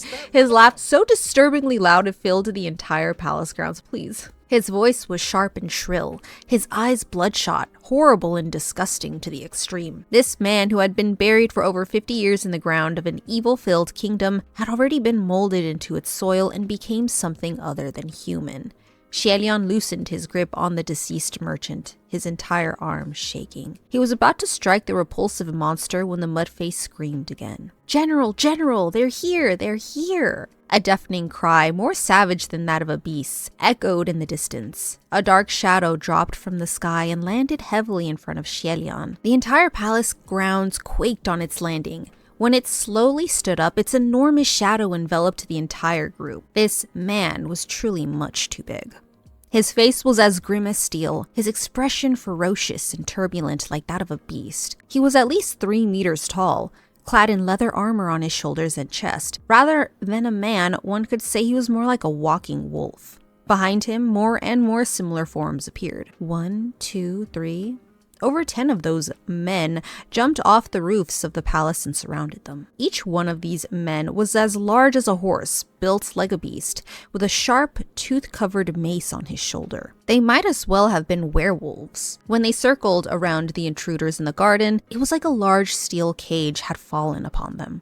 The soldiers of Banyue. Oh, I forgot to say, I'm super sorry for the construction noises that you could probably hear. It's like 11 in the morning and they're just working on stuff next door, so yeah. These soldiers emanated a dark aura and were undoubtedly no longer alive. HUALIAN was tense and held Roye in position, ready to attack. However, when the Banyue soldiers saw them, they didn't rush in to kill. Instead, they raised their heads and roared with crazed laughter, howling in a foreign language. The sound of their words was ghastly, guttural, and heavy with tongue rolling. That was the language of Banyue. Although it had been 200 years and HUALIAN had pretty much forgotten the language, he did review it with Sanlang earlier in the general's tomb, and the words uttered by these soldiers were loud, simple, and vulgar, so they weren't difficult to understand. He heard the soldiers call the first man general. Their conversation was filled with phrases like, "Take them away" and "won't kill for now." HUALIAN took a deep breath to force himself to relax. He said in a low tone, "Everyone, don't panic. These Banyue soldiers won't kill us for the time being. It seems that they want to take us somewhere. Don't do anything rash. I can't guarantee I can beat them in a fight. We'll figure this out as we go." It was clear that these soldiers would be hard to fight, each of them rougher than the next. Even with Roye in hand, suffocating one would probably take a bit of time. Never mind 10. With mortals with him, HUALIAN couldn't do anything bold and could only remain vigilant and protect them as best he could. Sanlang didn't say anything, and the others had already lost their nerve. Even if they wanted to do something rash, they wouldn't know how, so they could only nod tearfully. Next to them, the mudface screamed again. "General, General, please let me out. I detained your enemies. Let me go home. I want to go home." Seeing the Banyue soldiers, the mudface became hysterical, screaming and crying, blabbering nonsense with some Banyue words mixed in, no doubt learned from the many years he spent buried there. The massive 9-foot man they called General seemed to find the squirming mudface deeply disgusting, and swung his mace toward it. He smashed the face into a bloody mess, the teeth of his mace piercing the brain. When he pulled his mace up again, the entire body was pulled out, fulfilling his wish of "let me out." However, the body that was unearthed was not a full human body, but a chilling skeleton. The merchant screamed in terror. The mudface, bloody after crumpling off the mace, seemed to also freeze in fear after seeing his own body. He sucked in a sharp breath. "What's this? What's this?" "It's your body," HUALIAN reminded him, seeing that the mudface was numb in disbelief. It was easy to figure out. The man had been buried in the desert for more than 50 or 60 years. His body had fertilized the Shanue ferns until they cleaned him of his flesh and left only bones. "How can this be?" the mudface cried. "My body isn't like this. This is not my body." His voice was incomparably shrill, and he was a horrifying and tragic sight. HUALIAN shook his head, but Sanlang sneered. "Now you're not used to your own body? What was that thing that came out of your mouth earlier? You didn't think that was odd?" The mudface countered immediately. "That wasn't odd. It was just a tongue that's a bit longer than average." There was nothing but mockery on Sanlang's face. "Yeah, sure. Just a little longer. Right." "That's right," the mudface cried. "It's only a little bit longer. It's just because I spent decades trying to live off insects, forcing my tongue to extend. That must be how it came to be like this." When he was first buried in the ground, perhaps he was still alive, and in order to survive, he had done his best to extend his tongue to eat flying insects and creepy crawlies. Then, as he gradually became less and less human, his tongue also became longer and longer, and the food he ate also moved from insects to much more terrifying things. However, because he had been buried underground for so many years, unable to see the state of his body, he was unable to accept the truth and refused to believe he was no longer human. The mudface kept trying to argue. "There are plenty of people who have long tongues, not just me." Sanlang smiled, and HUALIAN felt a chill watching him. This youth's smile really gave off a sense of cruelty, like he was on the verge of ripping off someone's face. "Do you think you're still human?" Sanlang questioned. The mudface felt a sense of danger at the question and suddenly became agitated. "Oh, of course I'm human, I'm human!" The mudface screamed and tried to move his white, bony limbs all at once, as if trying to crawl away. Finally unearthed, he was mad with joy, cackling. Crack! The Banue general finally had enough of this monster's shrill cries. In a split second, he crushed the bones in one stomp, killing any more of his cries of, "I am human." After trampling the irritating mudface, the general roared at the soldiers. The Banue soldiers all raised their maces and, growling at HUALIAN's group, started herding them out of the palace. HUALIAN walked up front with Sanlang still following close behind. Despite being ushered by ruthless Banue soldiers, the youth's step was still light and casual, as if he were taking a stroll. HUALIAN had been hoping to find a chance to talk to him, and after a while, when the Banue soldiers went back to conversing among themselves, he spoke to Sanlang in a low voice. "Those Banue soldiers call their leader General. I wonder who it is." As expected, when he posed a question, Sanlang still answered. At the time when the kingdom of Banue fell, there was only one general. His name translated is Kemo? Kemo? Kemo, as in millstone? HUALIAN wondered at the odd name. "That's right," Sanlang said. "Apparently, it was because he was awfully weak when he was young and was often bullied. He rallied and built up his strength by training with large millstones, which is how he got his name." HUALIAN couldn't resist thinking. Then he could have just as easily been named Dolly for brawn. Sanlang continued. "Legends have it that Kemo was the strongest warrior in the history of Banue. 3 meters tall and extremely powerful. He was a loyal supporter of the state preceptor. Even after death? Is he taking us to the Banue state preceptor now then?" HUALIAN asked. "Perhaps," Sanlang replied. "If there were more Banue soldiers there, how would they escape? Who knew how Nanfeng, who had lured the other two away, was doing? The Shanue fern was in their hands, but how were they going to deliver the ferns to the wounded within 24 hours? HUALIAN contemplated as he walked and soon noticed that General Kemo was leading them to a remote place at the far end of the city. When they stopped and HUALIAN looked up, a colossal yellow earthen wall stood before him like a giant. Their destination was the Sinner's Pit. Although HUALIAN had lived in the Banue area for a time, he'd rarely gone into town and had never gone near the Sinner's Pit. Seeing it this close, HUALIAN's heart started pounding for some reason. The yellow-earthed walls had a set of stairs along the outside. While they slowly climbed the crude stairs, HUALIAN scrutinized the pit and tried to look with his human eyes into the depths, until he finally understood why his heart was pounding. It wasn't because of thoughts of how this was a place of torture and cruelty, and it wasn't his worry about everyone getting pushed in. He was feeling the palpitations of a very powerful array at work. Someone had purposely set up an incredibly powerful array using the Sinner's Pit's surrounding terrain and structure. And this array only had one purpose: to prevent the fallen from ever resurfacing. What that meant was, even if a rope or a ladder was sent down into the pit, whoever tried to climb from the bottom would get cut off halfway up and thrown right back down. Without outwardly showing his intent, HUALIAN used the wall as support to climb up the stairs. After walking for a stretch, he determined the material of the wall. He discovered that, while it looked like it was made of earth, it was actually incomparably hard stone, probably enforced with a layer of magic. It'd undoubtedly be very difficult to break. This reminds me of Resident Evil Village when you see those hanging people. It's terrifying! When they reached the end of the stairs and came to the top of the pit, standing along the wall's eaves, the only word to describe the sight was awful. That is, it inspired awe. The whole of the Sinner's Pit was formed by 4 great walls surrounding it. Each wall was over 100 meters long, over 60 meters high, and over a meter thick. The structure standing solemnly tall. At the top of each wall there was nothing, neither gazebos nor railings. Within the enclosure there was a deep abyss without a bottom in sight. With the growing night there was only blackness and a chilling smell of blood wafting up from below. No one dared look down while walking along the railingless eaves tens of meters above the ground. After a while they could see the pole that stood in the center, and attached to that pole was a hanging corpse, the same one they had spotted before.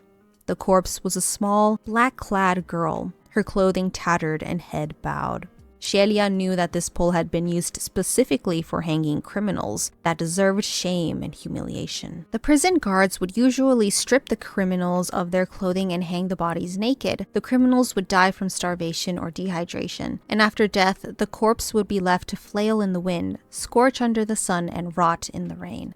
When the corpse rotted completely through, it would fall into the pit itself. That sort of death was an exceedingly ugly sight.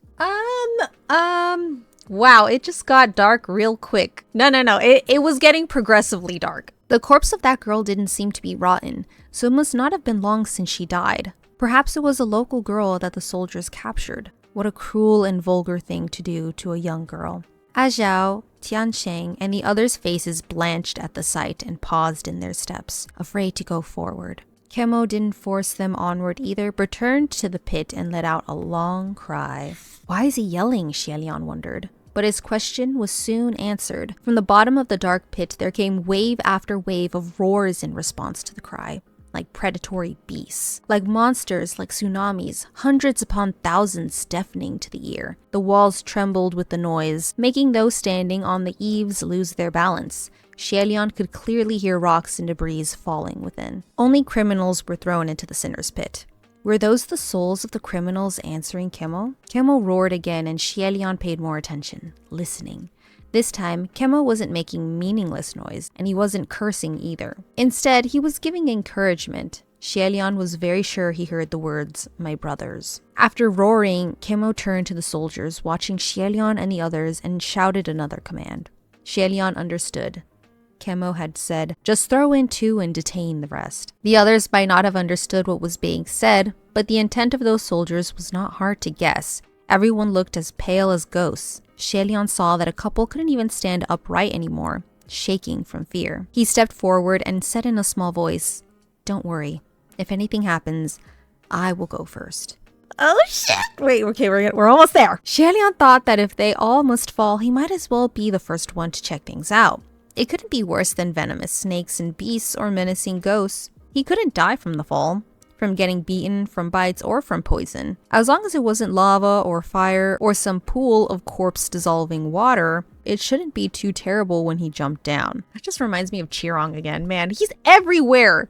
Besides, he had Roye with him. Even if he might not manage to escape the array, he could still use it to catch the others who fell after him. Kemo had said, "Detain the rest," meaning that most of the others should be safe temporarily. After all, it wasn't easy hunting for prey in the Gobi Desert, so they should savor them instead of eating everyone in one go. HUALIAN's mind was clear, but who knew there was someone next to him who couldn't wait any longer. Ever since they reached the top of the sinner's pit, everyone, besides Sanlang, who looked like nothing was out of the ordinary, was trembling, but especially Zhao. He must have thought that if he was about to die, he might as well go down fighting. He clenched his fists and suddenly revolted. He went charging toward Kemo with his head down. The charge looked like Zhao was ready to perish, but wanted to take Kemo down with him by knocking them both into the pit. Even though Kemo was the bigger of the two, strong like a steel tower, he got pushed back 3 steps from Zhao's desperation. He roared in outrage and immediately threw the young man in. Everyone started screaming when they saw Zhao plunge into the dark abyss, and HUALIAN called after him too. From deep within the bottomless pit there came a roaring cheer, and then sounds of the cruel ripping of flesh like fierce ghosts fighting over a meal. It was easy to understand from hearing those noises that the young man, Zhao, would never survive. HUALIAN was dumbstruck by this development. He had been suspicious that Zhao was a subordinate of the Banyue state preceptor, purposely leading travelers to the ruins. He also suspected that he was the one who was here 50 or 60 years ago. But the young man ended up being the first killed. How could he possibly survive that jump? Could he be faking his own death? But now that they were all captured by the Banyue soldiers, if Zhao really was the state preceptor's subordinate, he'd have the upper hand and could gloriously reveal his true identity. Certainly he didn't need to do anything extra, like faking his own death before their very eyes. It was completely meaningless. But then, why did Zhao rush Kemo? Wasn't that an equally meaningless death? HUALIAN's thoughts were in knots again, while the Banyue soldiers decided on the next human to push down. Kemo sized them up and pointed at Cheng. Another Banyue soldier opened his large palm and reached out to capture the boy. Cheng screamed in terror. Without any more time to think, HUALIAN stepped forward. "Please wait, General. Hearing him speak, and in the Banyue tongue no less, shock appeared on Kemo's dark-skinned face. You know how to speak our tongue?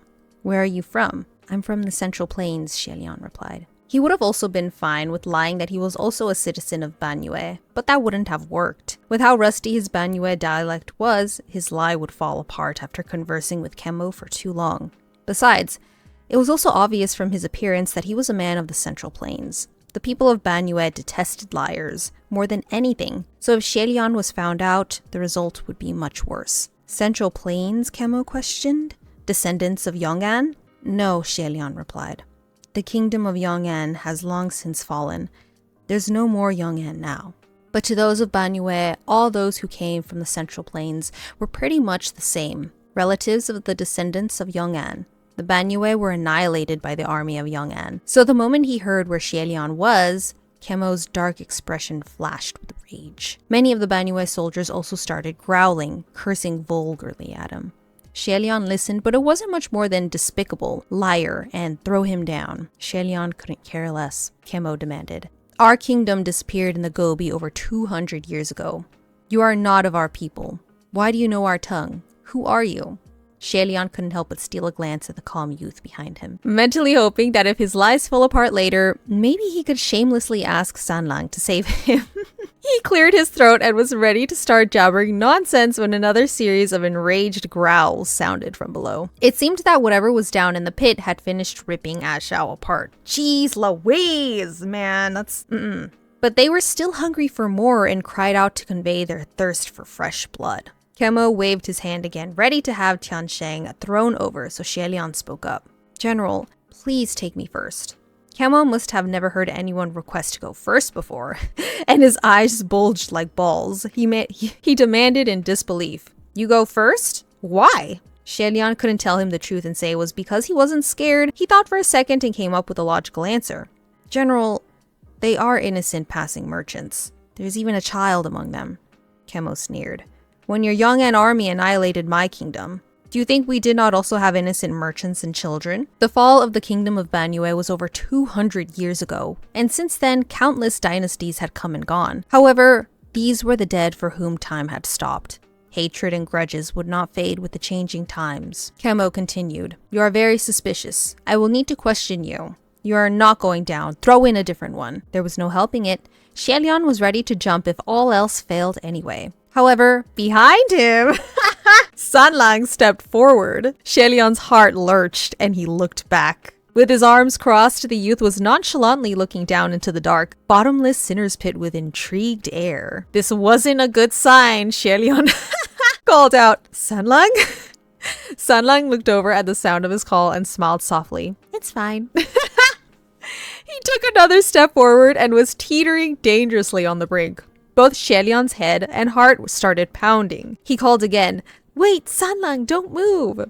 At such a height, at the very edge of the pit, the hem of the youth's red clothes danced in the night breeze. Sanlang glanced at him again with a smile. Don't be scared. Okay, I don't need to. I'm not gonna I'm not gonna scream. You come back here first. Come back here, and I won't be scared, HUALIAN said. Don't worry. I'm just going to leave for a bit. We'll see each other again soon. Okay, okay. Don't. Before he finished, the boy took another step forward, his arms still crossed. Then, with a light leap, he instantly vanished into the unfathomable darkness. The moment he jumped, Roye shot out from HUALIAN's wrist and transformed into a streak of white, trying to grab hold of the youth's form. Yet the plunge was too fast, and the white silk band returned dispiritedly without even a sleeve corner. Oh my god. HUALIAN fell to his knees at the edge of the wall and screamed, Sanlang! Not a single sound. After Sanlang jumped, there was not a single sound! Next to him, many of the Banyue soldiers started yelling instead, all dumbfounded and bewildered. What was wrong with today? In the past, they'd always had to catch their prey and throw them into the pit, but tonight, their prey took turns fighting to jump down on their own. And when held back, they jumped anyway? General Kemo yelled for them to calm down. As for HUALIAN, when he saw that Roye didn't catch Sanlang, He didn't waste any time thinking before pulling back the silk band and taking a leap off the wall himself. Go get your man, boo! Go get your mans! But when his body was still in midair, he felt his collar tighten and he stayed in place. Are you kidding me? Motherfucker, let him go! Xielian looked back. It turned out that when General Kemo saw him jump, he reached out and nabbed Xielian by the collar, preventing his fall. If you want to join me, that's fine too. Best if we go down together. Xielian urged with his mind, and like a snake, Roye shot out once more. It wrapped itself up Kemo's arm and roped his whole body. Seeing that the white silk band was unpredictably deadly and spirited, Kemo's veins popped, and his muscles instantly swelled as if trying to forcibly rip the fabric tying him. Xielian was at an impasse with Kemo when he saw something peculiar out of the corner of his eye. The corpse hanging on the pole suddenly jerked and raised her head slightly. The band of Banue soldiers also saw the corpse move and started yelling, swinging their maces to attack it. But the black-clad girl somehow untied herself and hopped off the pole before speeding toward them. She was like a black wind blowing through the eaves, fast and wicked. The soldiers couldn't maintain their balance and were quickly swept into the sinner's pit one by one, screaming. Outraged, Kemo yelled extreme vulgarities at her, many of which were street slang that Xielian couldn't understand well. The swearing ceased in the next moment because Xielian suddenly yanked Kemo over to fall into the sinner's pit with him. Into the inescapable sinner's pit here we go. While falling, Kemo roared with such fury that it almost killed Xielian's eardrums. He had to recall Roye and give Kemo a kick while he was at it to get the general farther away from him, just to protect his ears. Soon after, he urged Roye to fly upward to try to grab hold of anything that could prevent him from falling deeper, or to slow him enough that when he hit ground it wouldn't be too painful. However, the sinner's pit was formidably built and had an equally powerful array at work. So not only couldn't Roye reach higher, it also couldn't find anything to hold onto. Xielian thought he was going to crash and flatten like a pancake as he had many times before, when suddenly in the darkness there was a flash of silver. Whoever it was caught him perfectly. Hua Cheng, the man that you are. I swear to God. Whoever it was caught him perfectly, as if they were waiting there at the bottom just to catch him. Of course he was there at the bottom waiting to catch you, Faye. Of course! With a hand across his back to grasp his shoulders and another under his knees to support his weight, they easily dissolved the devastating force of the fall. Xielian had just fallen from such a high place and with such a forceful stop that he was still somewhat dizzy and confused. He subconsciously reached out and held tightly onto the other. Oh, hell no. No. No. Stop making me imagine things, bro. Stop. I'm thinking. We're gonna get through this, okay? We're gonna get through this. He subconsciously reached out and held tightly onto the person's shoulders. Sanlang, I can't even read this. Sanlang, he called out. It was dark all around and nothing could be seen, including the person holding him, but still he blurted out that name. The person didn't respond, so Xielian felt around their shoulders and chests.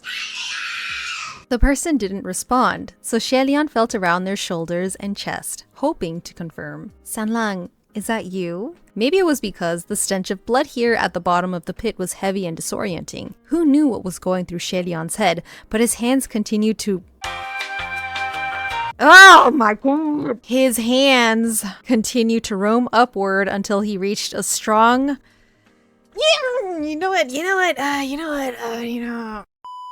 Hey, so I don't really know if there's explicit content in these books in the future. I'm not sure if there is. I'm guessing they're gonna kiss at one point, but I don't know when that's gonna be or if there's gonna be more than that, you know? Okay, you know what? I gotta stop. I just gotta stop. Hold on. Who knew what was going through Xielian's head?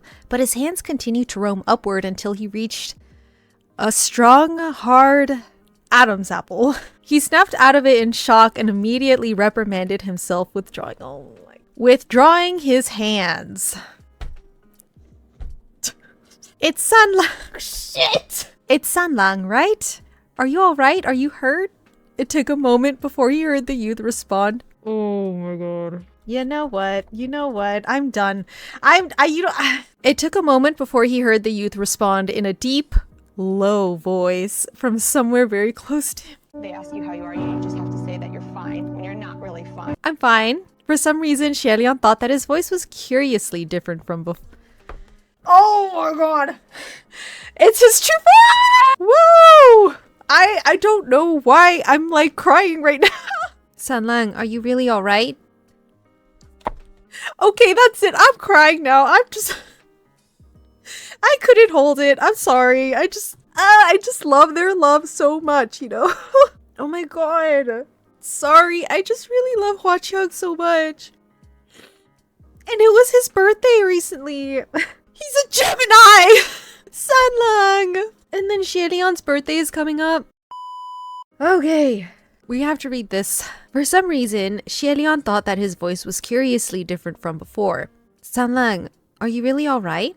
Put me down, HUALIAN said. No, Sanlang replied. HUALIAN was taken aback by the response. What was going on? Was there something on the ground? That pair of arms was still holding him tightly, without any intention of letting him go. HUALIAN raised his hand and was about to gently push himself away. However, just as he laid his hand on Sanlang's chest, he abruptly remembered how after he was caught from the fall, his hands had roamed and felt— Oh my god! Okay, so that's just how it's gonna be. Oh my gosh, I need to calm down. I need to, like, calm myself down. He abruptly remembered how after he was caught from the fall, his hands had roamed and felt up that hard protrusion on the youth's neck. He quietly withdrew his hand again. No! HUALIAN didn't know what was up. It had been hundreds of years since the last time HUALIAN cared about being awkward, but now there was a voice in his head telling him that he'd better stay still and proper to behave himself. Just then, there was an enraged, sorrowful wail, and a sharp voice from the other end of the pit roared. What happened to you? Those words were shouted in the Banyue language, and from the voice it was General Kemo that HUALIAN had dragged down with him. Since he was already dead, the fall wouldn't have killed him. It was a violent crash, however, so he probably blasted out a human-shaped crater in the ground with him embedded, and once he climbed out, he started yelling. What's going on, my brothers? What happened to you? When he roared into the pit earlier from the top of the wall, there were hundreds and thousands of voices that answered his call, as if the pit was filled to the brim with angry, menacing ghosts. But right then and there, other than Kemo's cries, HUALIAN could only hear dead silence. There wasn't even any sound of breathing, or that of a heartbeat, from Sanlang right next to him. HUALIAN's breath hitched, suddenly realizing what was amiss. That's right, even though HUALIAN was pressed against Sanlang, he couldn't detect the sounds of his beating heart, or of his breath. Kemo roared. Who killed you? Who was it? When Ajao first fell, there were horrifying sounds of flesh being ripped apart, but after Sanlang jumped, there was no more noise.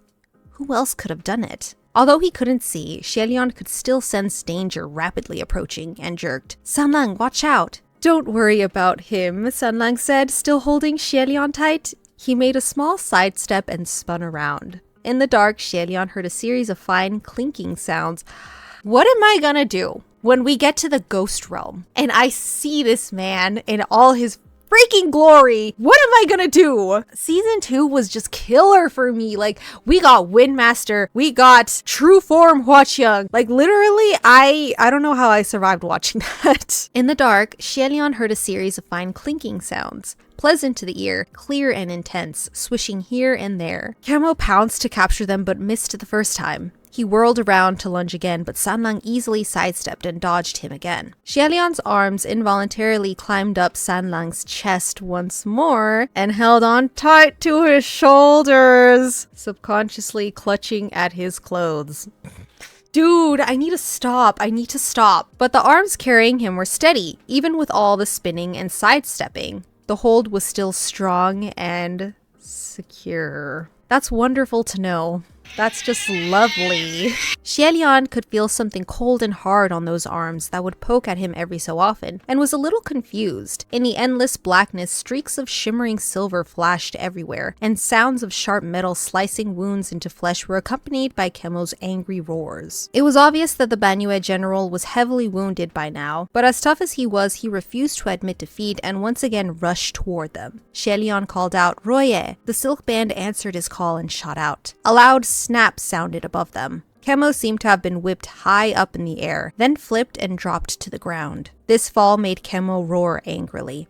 You two, 2 against 1, despicable. Exactly, Xie, exactly. You are gonna kill us. Who cares if it's 2 against 1 or despicable or not? Saving my life is more important and I'll kill you dead first, Xie thought. Sanlang, on the other hand, only humphed a mirthless snort.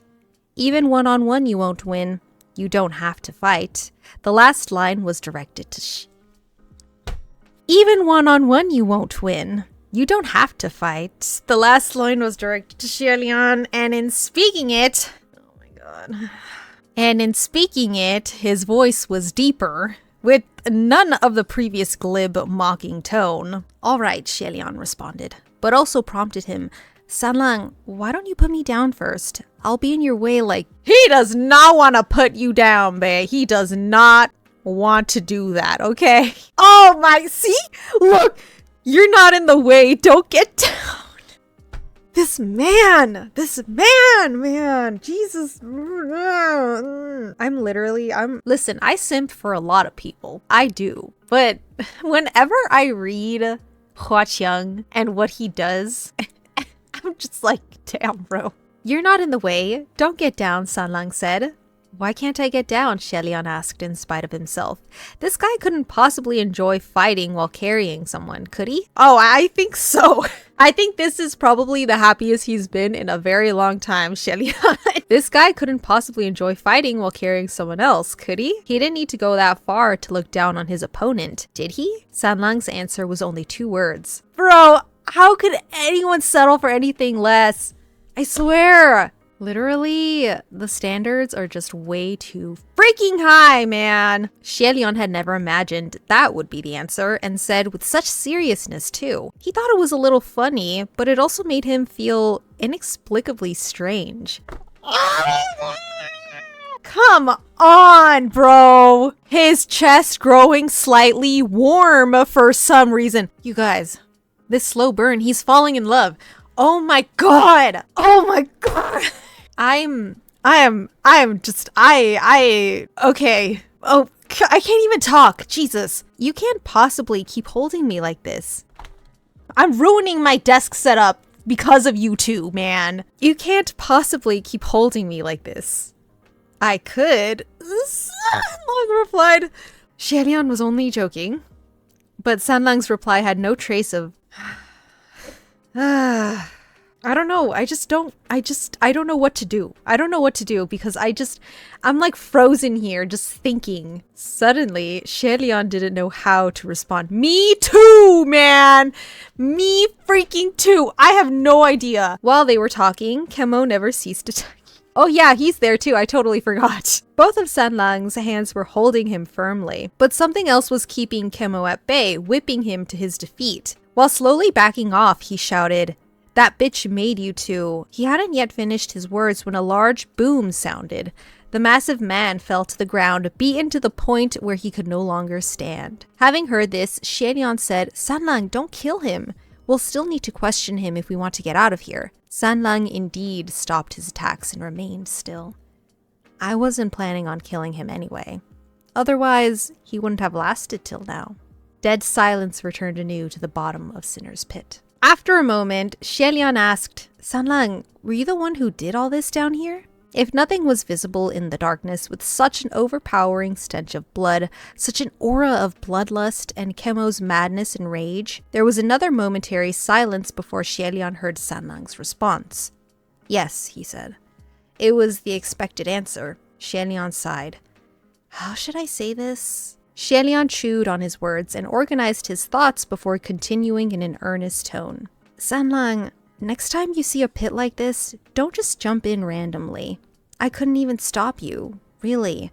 I didn't know what to do." You know HUALIAN is like this. You know he's literally screaming on the inside right now. Sanlang didn't seem to expect that kind of response and was stumped for a moment. When he spoke again, he sounded a bit odd. "You don't want to ask anything."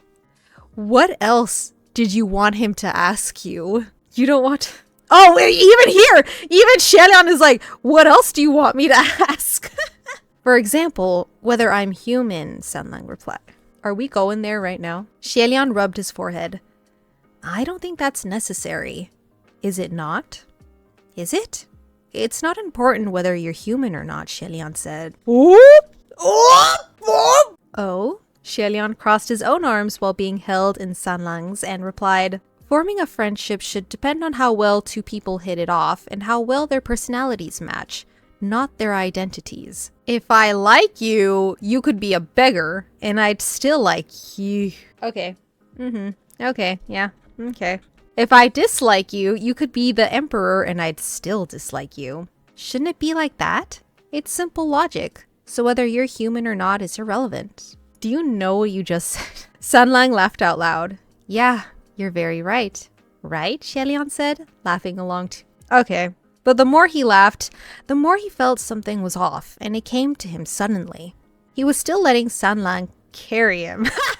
And the scary thing was, he had gotten used to being in his position without realizing it. This was going to be the death of him. HUALIAN cleared his throat quietly and said, Sanlang, we can talk about that later.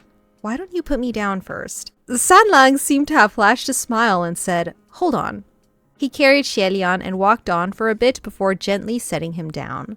When HUALIAN was back on his own 2 feet, he could feel hard, flat ground. Thanks. Sanlang made no gesture in response, and after thanking him, HUALIAN gazed upward. In the deep blue sky there hung a brilliant crescent moon, exceptionally beautiful. It was just that it was framed by a squared-off sky that made him feel like a frog stargazing in a well. HUALIAN tried urging Roye to reach for the top again, but as expected, it only leapt up halfway before it was stopped by something invisible and rebounded, unable to go higher. There's an array drawn around the Sinner's Pit, Sanlang said. I know. I just wanted to give it a try, HUALIAN said. I can't give up until we've tried, you know. I wonder how the others are doing up there. Will that girl in black also sweep them down? He recounted to Sanlang how the girl who was hanged on the pole suddenly escaped and swept all the soldiers down into the pit. While talking, he stepped on something on the ground. It appeared to be an arm, and HUALIAN almost tripped. He steadied himself immediately, but Sanlang reached out and helped support him, chiding. Be careful. I told you the ground was dirty, Sanlang added casual. I need you to stop. I need you to stop for a minute, sir, so that I can calm down. Jeez Louise. HUALIAN now understood what dirty meant and said, it's fine. I want to ignite a palm torch, see what's happened down here and go from there. Sanlang didn't respond. Just then, from afar, Kemo's cold voice bellowed again. You too, doing the bidding of that bitch. The thousands of wronged souls of this kingdom will curse you. HUALIAN turned toward Kemo and asked, using the Banyue tongue, General Kemo, who is that person you speak of? Kemo replied hatefully. Why pretend to ask? That evil cultivator. Is it the female cultivator who roams the streets? Kemo spat angrily on the ground, and HUALIAN took that as a yes. He continued to question, weren't you a loyal supporter of the Banyue State Preceptor? Kemo was provoked by his words and yelled, I, Kemo, will never again be loyal to her. I can never forgive that bitch. A long string of curses followed. Kemo was hysterical and spoke rapidly so fast that HUALIAN blanked out at the end, unable to follow. He quietly whispered, Sanlang, Sanlang. And so Sanlang translated. He's cursing. He says that woman betrayed his country, opened the city gates, and let the Yong'an army in to slaughter. She's got the blood of her people on her hands, and of his brothers who she pushed into this pit. He will hang her dead 1,000 times. 10,000 times. Wait, hold on, HUALIAN exclaimed. How could this be? There were 2 things that didn't match. First, the woman cultivator roaming in the city streets that HUALIAN spoke of earlier was supposed to be the lady in white. But now, Kemo was calling the Banyue State Preceptor a bitch and saying she pushed his brothers into the Sinner's Pit. Earlier, when the black-clad girl swept the soldiers into the pit, Kemo swore and cursed her with the same profanity. Plus the last bit, hang her dead 1,000 times, HUALIAN suddenly realized they didn't seem to be talking about the same person. No, they're not! They're not! Secondly, it was the Banyue State Preceptor who betrayed the kingdom of Banyue. HUALIAN interrupted Kemo. General, the Banyue State Preceptor you speak of, was it the girl in black hanging on the pole of the Sinner's Pit? Who else could it be if not her? Kemo shouted. The scrawny, corpse-like girl in black was the real State Preceptor of Banyue. But if that was the case, who were the lady cultivator and her black-clad companion who strolled through the streets looking to kill them? The girl in black had immeasurably strange powers and could easily sweep dozens of fierce, powerful Banue soldiers off the wall. So how was she hanged above the sinner's pit? The story was getting more and more bizarre, more and more convoluted, the more HUALIAN listened. General, I want to ask. No more questions, Camo interrupted. You killed my soldiers. What else could you want to know? I won't answer. Now fight me. I killed them. He didn't do anything, Sanlang said. You can answer his questions and fight me. Well, that was irrefutable logic, Camo yelled angrily. You're both her helpers. There's no difference. HUALIAN immediately said, General Camo, I think you've misunderstood. The only reason we've come to the Gobi is to get rid of the State Preceptor of Banue. How can we be the helpers she sent for? Hearing that HUALIAN was actually there to destroy the State Preceptor, Camo fell silent. After a while, he asked, if you weren't helping her, then why did you kill my soldiers? Bitch, fucking put some logic in your brain. If you hurt them, I will literally kill you. I will find you. And I will kill you. Because you were going to throw us into the pit and we had to defend ourselves, HUALIAN explained. Nonsense, Camo argued. I didn't throw a single one of you. I even caught you. You all jumped down yourselves. Yes, we all jumped into the pit ourselves, HUALIAN said. General, we're all trapped at the bottom of this pit. Let's just call it a truce for now, alright?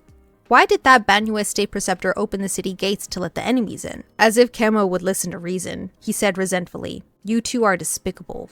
Fighting me 2-on-1. HUALIAN felt a little exasperated. I feel incredibly exasperated. I really only smacked you once. I didn't do much. He didn't mind being called despicable or sly or whatever. If the situation called for it, never mind 2-on-1, he would bring 100 to beat one down. Who cared about fighting fair? But earlier, Sanlang obviously had the upper hand even while carrying him, and he also told HUALIAN not to fight. Camo seemed to think he could have won if it had been just him and Sanlang though, and HUALIAN felt bad for him.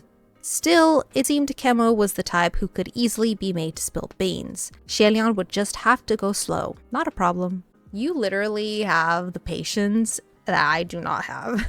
Sanlang, on the other hand, didn't have the same patience! Bro, why am I predicting this? Why? I'm with Sanlang, and when it comes to patience, like, I don't.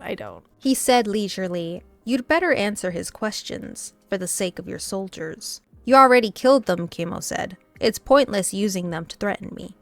They are dead, but their corpses are still around, Sanlang replied. Camo grew alarmed, unable to remain sprawled on the ground anymore. What are you planning? That depends on what you do, Sanlang said. Just by his voice, HUALIAN could imagine the way Sanlang would narrow his eyes when he spoke. Do you want their next lives to be fortuitous or for them to be reborn as a pool of blood? Camo stopped but soon understood what Sanlang meant. The people of Banue took death and funerals very seriously. They believed that whoever the deceased looked at the time of their death, that was how they would be reborn. For instance, if the deceased was missing an arm, they would be reborn disabled. If the corpses in this pit were destroyed, what would their rebirths be like? General Camo was a purebred man of Banue and couldn't help but be afraid. As expected, on the other side of the dark pit, Camo gritted his teeth, soundly in rage. Then after a while, he relented helplessly. Don't touch their bodies. They were good, brave soldiers. It was already a tragedy that they were trapped in this pit for so many years. I don't know if being killed by you is a blessing or not, but I will not have their corpses humiliated further. He paused, then asked, are you really here to kill Banue? HUALIAN replied warmly. That is no lie. The more we know, the better chance we have of winning. Very little is known about the State Preceptor of Banue in the outside world, so we have no idea how to fight her even if we want to. But you have worked under her before in the past, so perhaps you can enlighten us? Maybe it was because they shared the same enemy, the State Preceptor of Banue, that a sort of bond was developed. Or perhaps in this inescapable abyss atop the dead bodies of his soldiers, Camo became disheartened. Whatever the case, Camo seemed to have lost the will to attack them. You don't know why she opened the gates and let those HUALIAN in? It's because she wanted revenge against us. She hates the kingdom of Banue. What do you mean she hates the kingdom of Banue? Isn't the Banue State Preceptor a person of Banue? HUALIAN asked. Yes, but not entirely. Camo replied. She's of mixed blood, and the other half is from HUALIAN. Ah. As it turned out, the Banue State Preceptor was born of a Banue woman and a HUALIAN man. Living on the border where the people of two nations shared mutual hatred of each other, things were difficult for an interracial couple.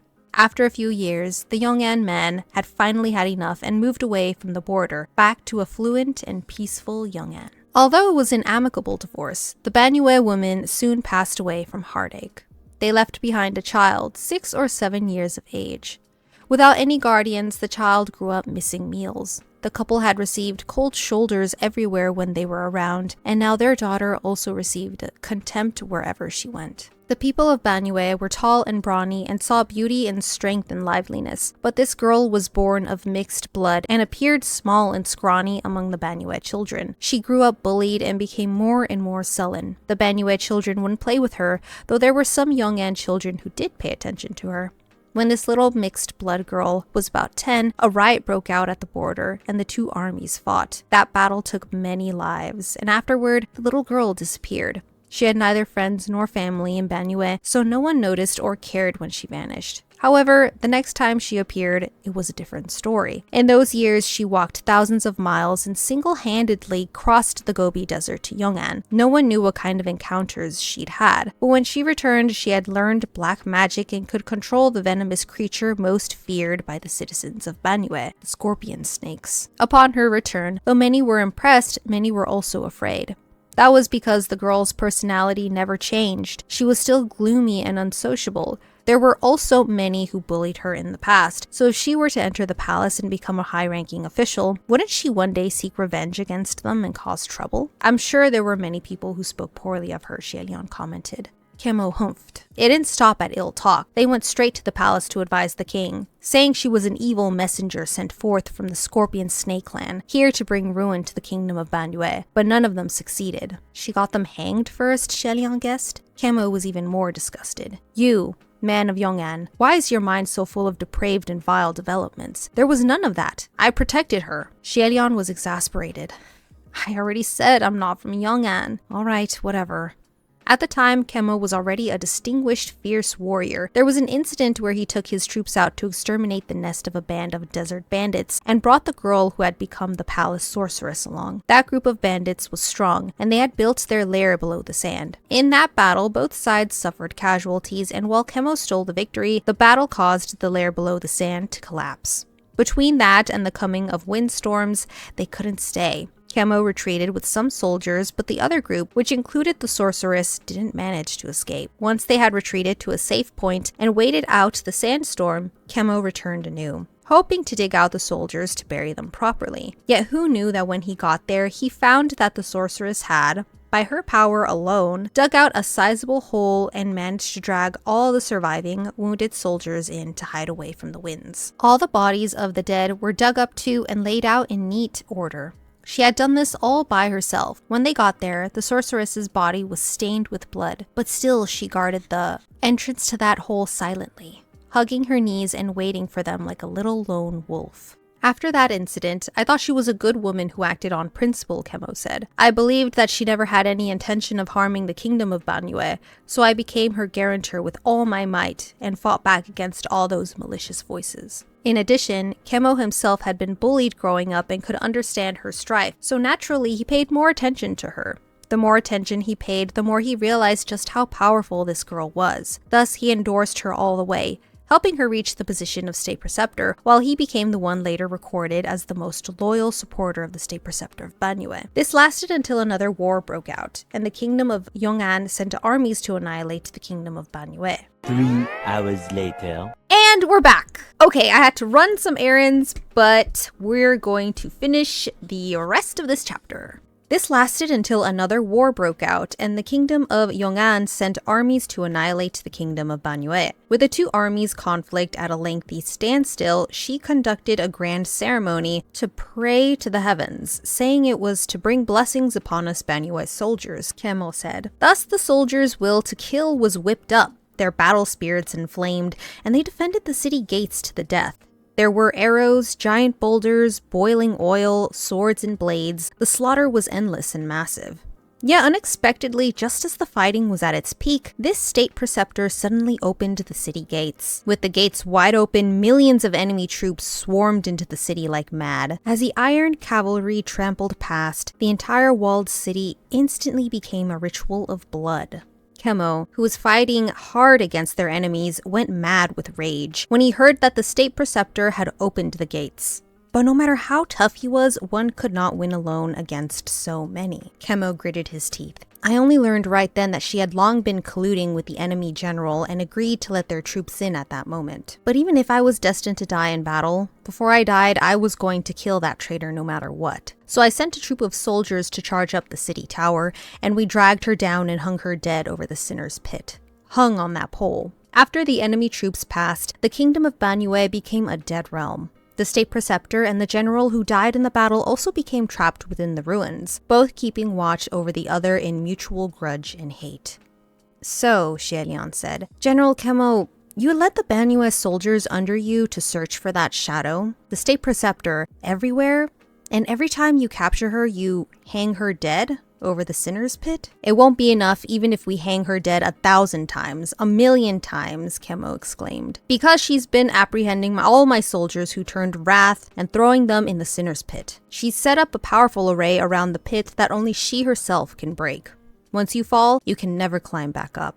And those of us who have been betrayed by her, those soldiers who died wrongfully in battle, hold a deep resentment that only devouring the flesh and blood of those from Yong'an can appease, and thus allow us to slowly pass from this earth with our hatred released. Otherwise, they can only howl into the long nights without absolution. Is that why you keep capturing people to feed them? HUALIAN asked. What else can we do? Chemo replied. Listen to them wail down below and do nothing? The people you threw down, did you catch them yourselves, or... Bitch, why are you eating people? We can't stray too far from the kingdom of Banyue, but thankfully, her snakes like to haunt the area and often crawl out of the ruins to bite people, and caravans who suffer bites come into the city to look for the Shangyue fern. That mud face in the palace, was it you who buried him? That's right. The man buried in the earth was originally planning on stealing the riches of the palace, but all the treasures our kingdom had were cleared out by those Yong'an men 200 years ago. Why did you bury him instead of throwing him down here directly? HUALIAN asked. There's gotta be fertilizer to grow the ferns, you know, Chemo replied. Otherwise, we wouldn't be able to hold the scorpion snakes back. We don't want to run into those creatures either.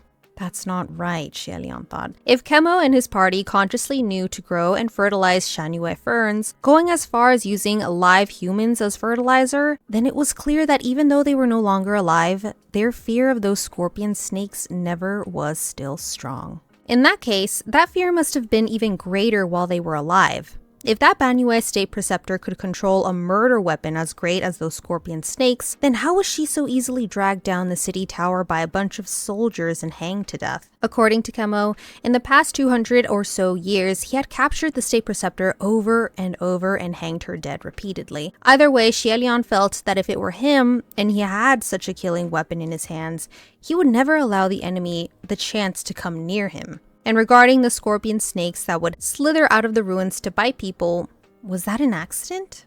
Not likely. It was more likely that they were purposely trying to lure people into the pass. Then, was the state preceptor doing so intentionally? Wouldn't that only be helping Chemo catch live humans to feed his soldiers? Mutual hatred wouldn't make sense. Were they pretending to be enemies then? What was the point in that? And in all of this mess, there was also the mysterious lady in white and her companion. HUALIAN decided to ask more questions. General Chemo, when we first entered the city, we saw two ladies, one in white and the other in black. Do you know who they are? Before there was a response, Sanlang whispered, shh. HUALIAN didn't know what was going on, but he closed his mouth immediately. A strange hunch made him look up. It was the same framed dark blue sky with a crescent moon, but next to the moon he saw a person. A small, black-clad silhouette was peering over the edge and looking down. After watching them for a bit, the little form suddenly grew bigger. It had jumped down. As the figure fell, HUALIAN could see clearly that it was the state preceptor, who had been hanging from the pole earlier. Chemo, what's going on? The state preceptor asked in the Banyue tongue as she landed. The moment she spoke, HUALIAN thought her voice was very different from what he imagined. Although it certainly sounded somber, her voice was tiny. It was like the muttering of a sulky child, not cool or powerful at all. If not for his good hearing, HUALIAN might not have even heard her properly. What's going on? What's going on? They're all dead, Kemo shouted. How did they die? The state preceptor asked. Isn't it because you pushed them all down and trapped them in this godforsaken place? Wow, for once I agree with him on something. Who's here? There's another person, the state preceptor said. There actually should have been 2 people at the bottom of the pit besides Kemo, but Sanlang had neither breath nor heartbeat, so the state preceptor didn't detect his presence. Bro! It was also complete chaos on top of the walls earlier, and no one had kept track of who fell and who ran away, so she thought there was only HUALIAN. They're the ones who killed all my soldiers. Are you happy now? They're finally all dead. The state preceptor was silent. Suddenly, a tiny burst of light flared, illuminating a small, black-clad girl conjuring a palm torch. The girl surprisingly appeared to be only 15 or 16. She was dressed in plain black cultivator robes, and her eyes were gloomily black as well. She was not unbeautiful, just unhappy. Her forehead and cheeks were covered with bruises, clear and distinct under the light. If it hadn't been confirmed earlier, no one would believe that the state preceptor of Banyue could be such a pale young girl. The flames in her hand illuminated herself and her surroundings. At her feet were the armored corpses of Banyue's soldiers. HUALIAN couldn't help but sneak a glance beside him. The palm torch in the state preceptor's hand was very small and did not light up the entire pit, so they were still immersed in darkness. But borrowing the small light, HUALIAN could still see the red-robed figure beside him. Perhaps it was his imagination, but although Sanlang had already been taller than him before, he now appeared even taller somehow. He's fucking tall, dark, and handsome. I fucking hate this! HUALIAN's gaze slowly moved upward and came to the youth's throat. He stopped for a moment, then continued upward, his eyes stopping at an elegantly shaped chin. Oh my god. The features of Sanlang's upper face were still hidden in the shadows, but HUALIAN thought the bottom half was subtly different from before. No less handsome, but the lines were much more defined. Dude, you just got caught staring. You just got caught staring. Feeling he was being watched, Sanlang tilted his head and his lips curled upwards. You fucking... What did I say about teasing? What did I say, Huaqiang? Perhaps he wanted so much to get a better look, to get nearer, that without realizing it, HUALIAN took a step closer to him. Just then, Kemo wailed in the distance. Why does someone always have to ruin? Why is it always like they're being interrupted? Seemingly in shock after seeing the bloody tragedy before him, HUALIAN abruptly snapped out of it and turned to look and saw Kemo clutching his own head. Despite the general's cries, the state preceptor's expression remained wooden and she only nodded. Good. In the midst of mourning, hearing those words made Kemo angry once more. Good? What's good? What do you mean? Good means we're finally free, the state preceptor said. She turned to HUALIAN, who was still shrouded in the dark. Are you the one who killed them? It was an accident, HUALIAN replied. You're lying through your teeth, Kemo exclaimed. HUALIAN responded bold-facedly. Life is full of accidents. The state preceptor gave him a look, but her expression was unreadable. Who are you? Her words were spoken in perfect Han dialect, and weren't said in an interrogative tone. I'm a heavenly official. This one here is... my friend. Your friend. Okay, HUALIAN replied. Kemo couldn't understand their words, but could tell they weren't fighting and demanded, what are you two saying? The state preceptor looked HUALIAN over and eyed Sanlang for a moment before quickly looking away. We've never had heavenly officials visit before. I thought you all already abandoned this place. HUALIAN had expected that they would have to fight the state preceptor of Banyue, but was surprised to find her this despondent and devoid of any will to fight. She continued, Do you two want to leave? Of course we do, but there's an array set in this pit, so we can't, HUALIAN said. Hearing this, the state preceptor walked to one of the walls, raised her hand and drew something. She then turned around and said, There, I released the array. You two can leave now. This was way too easy! HUALIAN really didn't know what to say. Just then, a voice called from above. Hey, is anyone down there? If not, I'm leaving. Honestly, me, I'd be like, what are you doing down there? I'm leaving. I'm going to Taco Bell. It was Fu Yao's voice. Xielian heard Sanlang tisk next to him and immediately looked up. There was a shadow of a man looking down into the pit. Xielian shouted, "Fu Yao, there are people down here! I'm down here!" He waved and Fu Yao shouted back from above, "You're actually down there? What's at the bottom besides you?" I misread that. I thought that they were, a lot of things. Why don't you come down and see for yourself, Xielian said. Fu Yao probably thought the same, and with a loud rumble, he hurled a large ball of fire into the pit. In an instant, the entire Sinner's Pit was lit up, bright like day, and Xielian finally saw clearly the kind of place he'd been standing in. All around him were mountains of bloody corpses piled high, innumerable bodies of Banyue soldiers stacked on top of each other, faces and limbs blackened, dark blood smearing their bright armor. The corner where Xielian stood was the only spot in the entire Sinner's Pit that did not have a dead body. This was all done in a flash, in the dark, by Sanlang after he jumped in. He is standing in like the only spot that isn't dirty. Xielian turned to gaze at the youth next to him again. Before, in the dark, he vaguely saw that Sanlang looked taller and subtly different in certain features. But now, under the bright firelight, the one standing next to him was the same handsome youth he knew. When he saw Xielian looking over, he smiled. He's like, "Tee, I didn't do anything wrong." Xielian looked down to check his wrists and boots, and both were also the same as before, having nothing that would cause any jingling sound.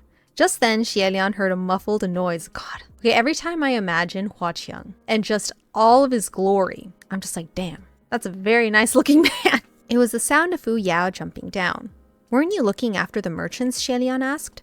Having just entered the pit, Fu Yao wasn't yet used to the stench of blood and fanned his hand to make the air flow. He replied indifferently, "We waited for over 6 hours and there was still no sign of you, so we figured something had happened. I drew a circle for them to wait in and came to check things out myself." Xielian frowned. "The circle won't last long. With you gone, what if they leave the circle thinking you left them behind?" Fu Yao shrugged.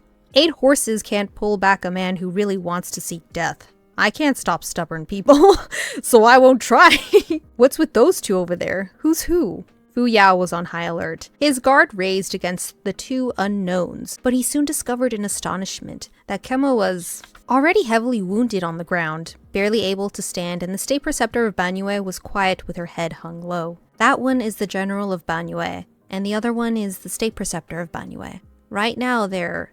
Kemo suddenly leapt up before Xielian could finish. He had been lying on the ground, gathering his strength, and was finally able to jump up with a shout, aiming his fists at the State Preceptor of Banyue. A large, beefy warrior attacking a little girl.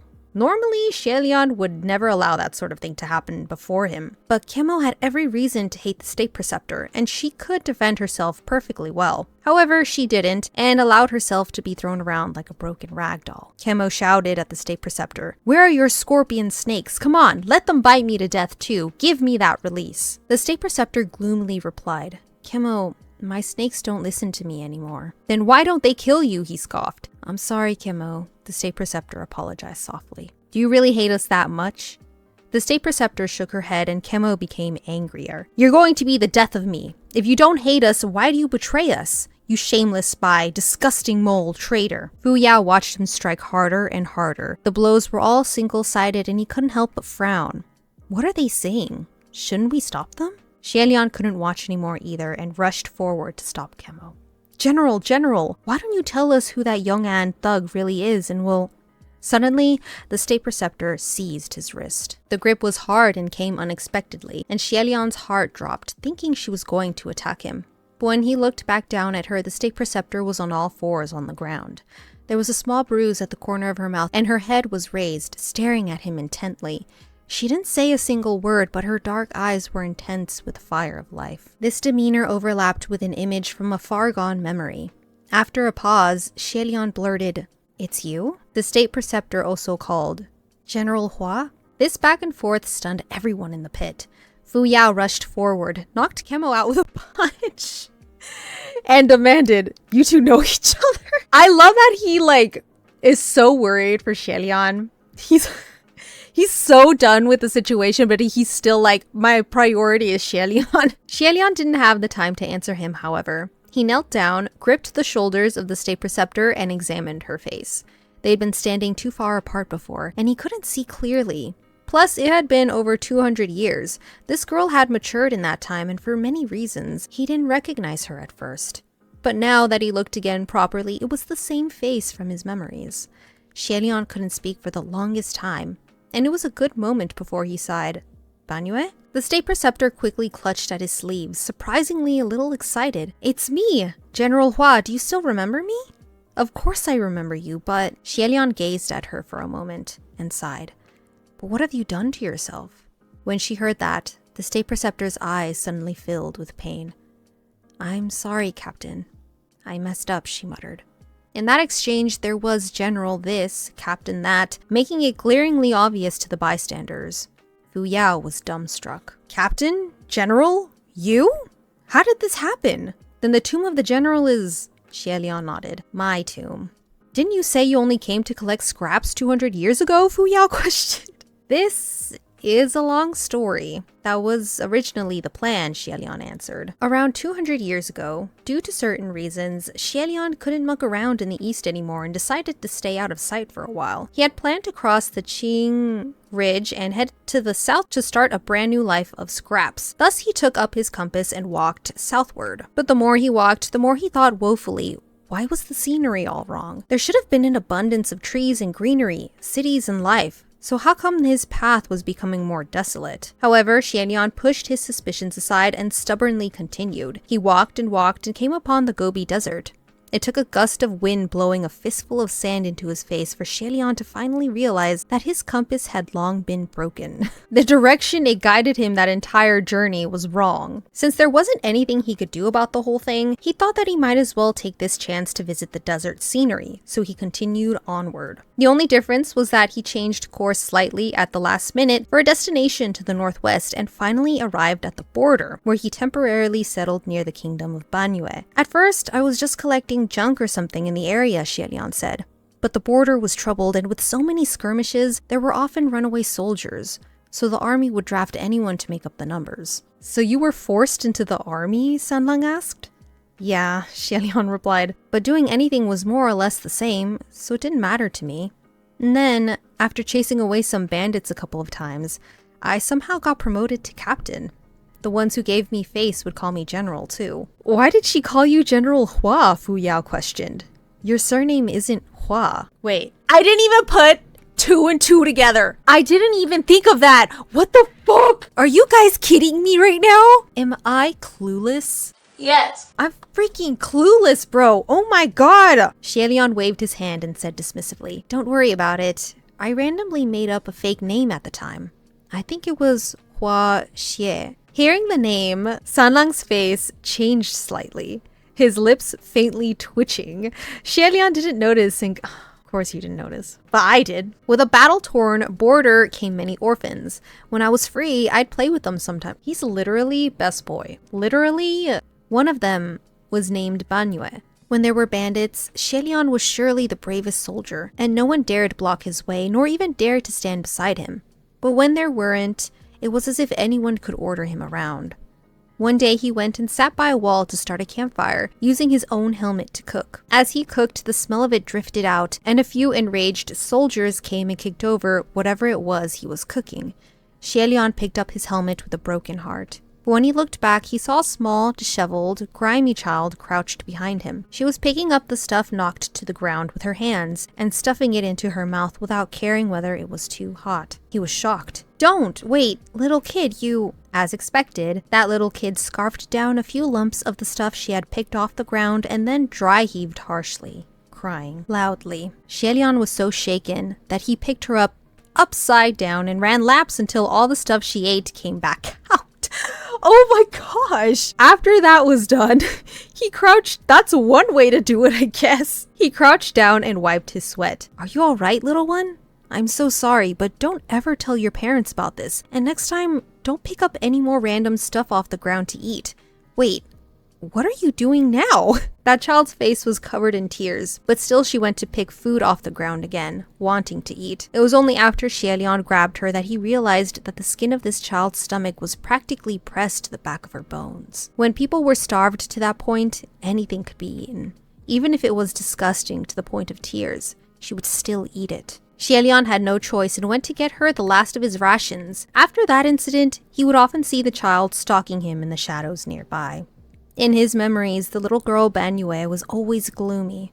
Her face and body were covered in bruises, and when she looked at him, she would clutch the hem of his clothes and stare at him just so from below. Because she was singled out by the children of the Banyue kingdom, besides Xielian, only a particular Yong'an boy living at the border would sometimes pay attention to her. She'd spend her days tagging along behind the two of them. She rarely spoke, but she was fluent in the Han dialect, so Xielian didn't know where she came from. But she was a random, wandering child, so he randomly took her in. When he was free, sometimes he'd teach her songs, sometimes wrestle, sometimes show off his busker move, shattering boulders on one's chest, and other stuff, and they got along quite well. Xielian shook his head. I had thought the Banyue in the State Preceptor's title was the country. I didn't realize it was actually the name of the State Preceptor. And then, Fu Yao asked. And then, it's pretty much the same as what the memorial wrote, Xielian said. After some silence, Sanlang spoke up. The memorial said you died.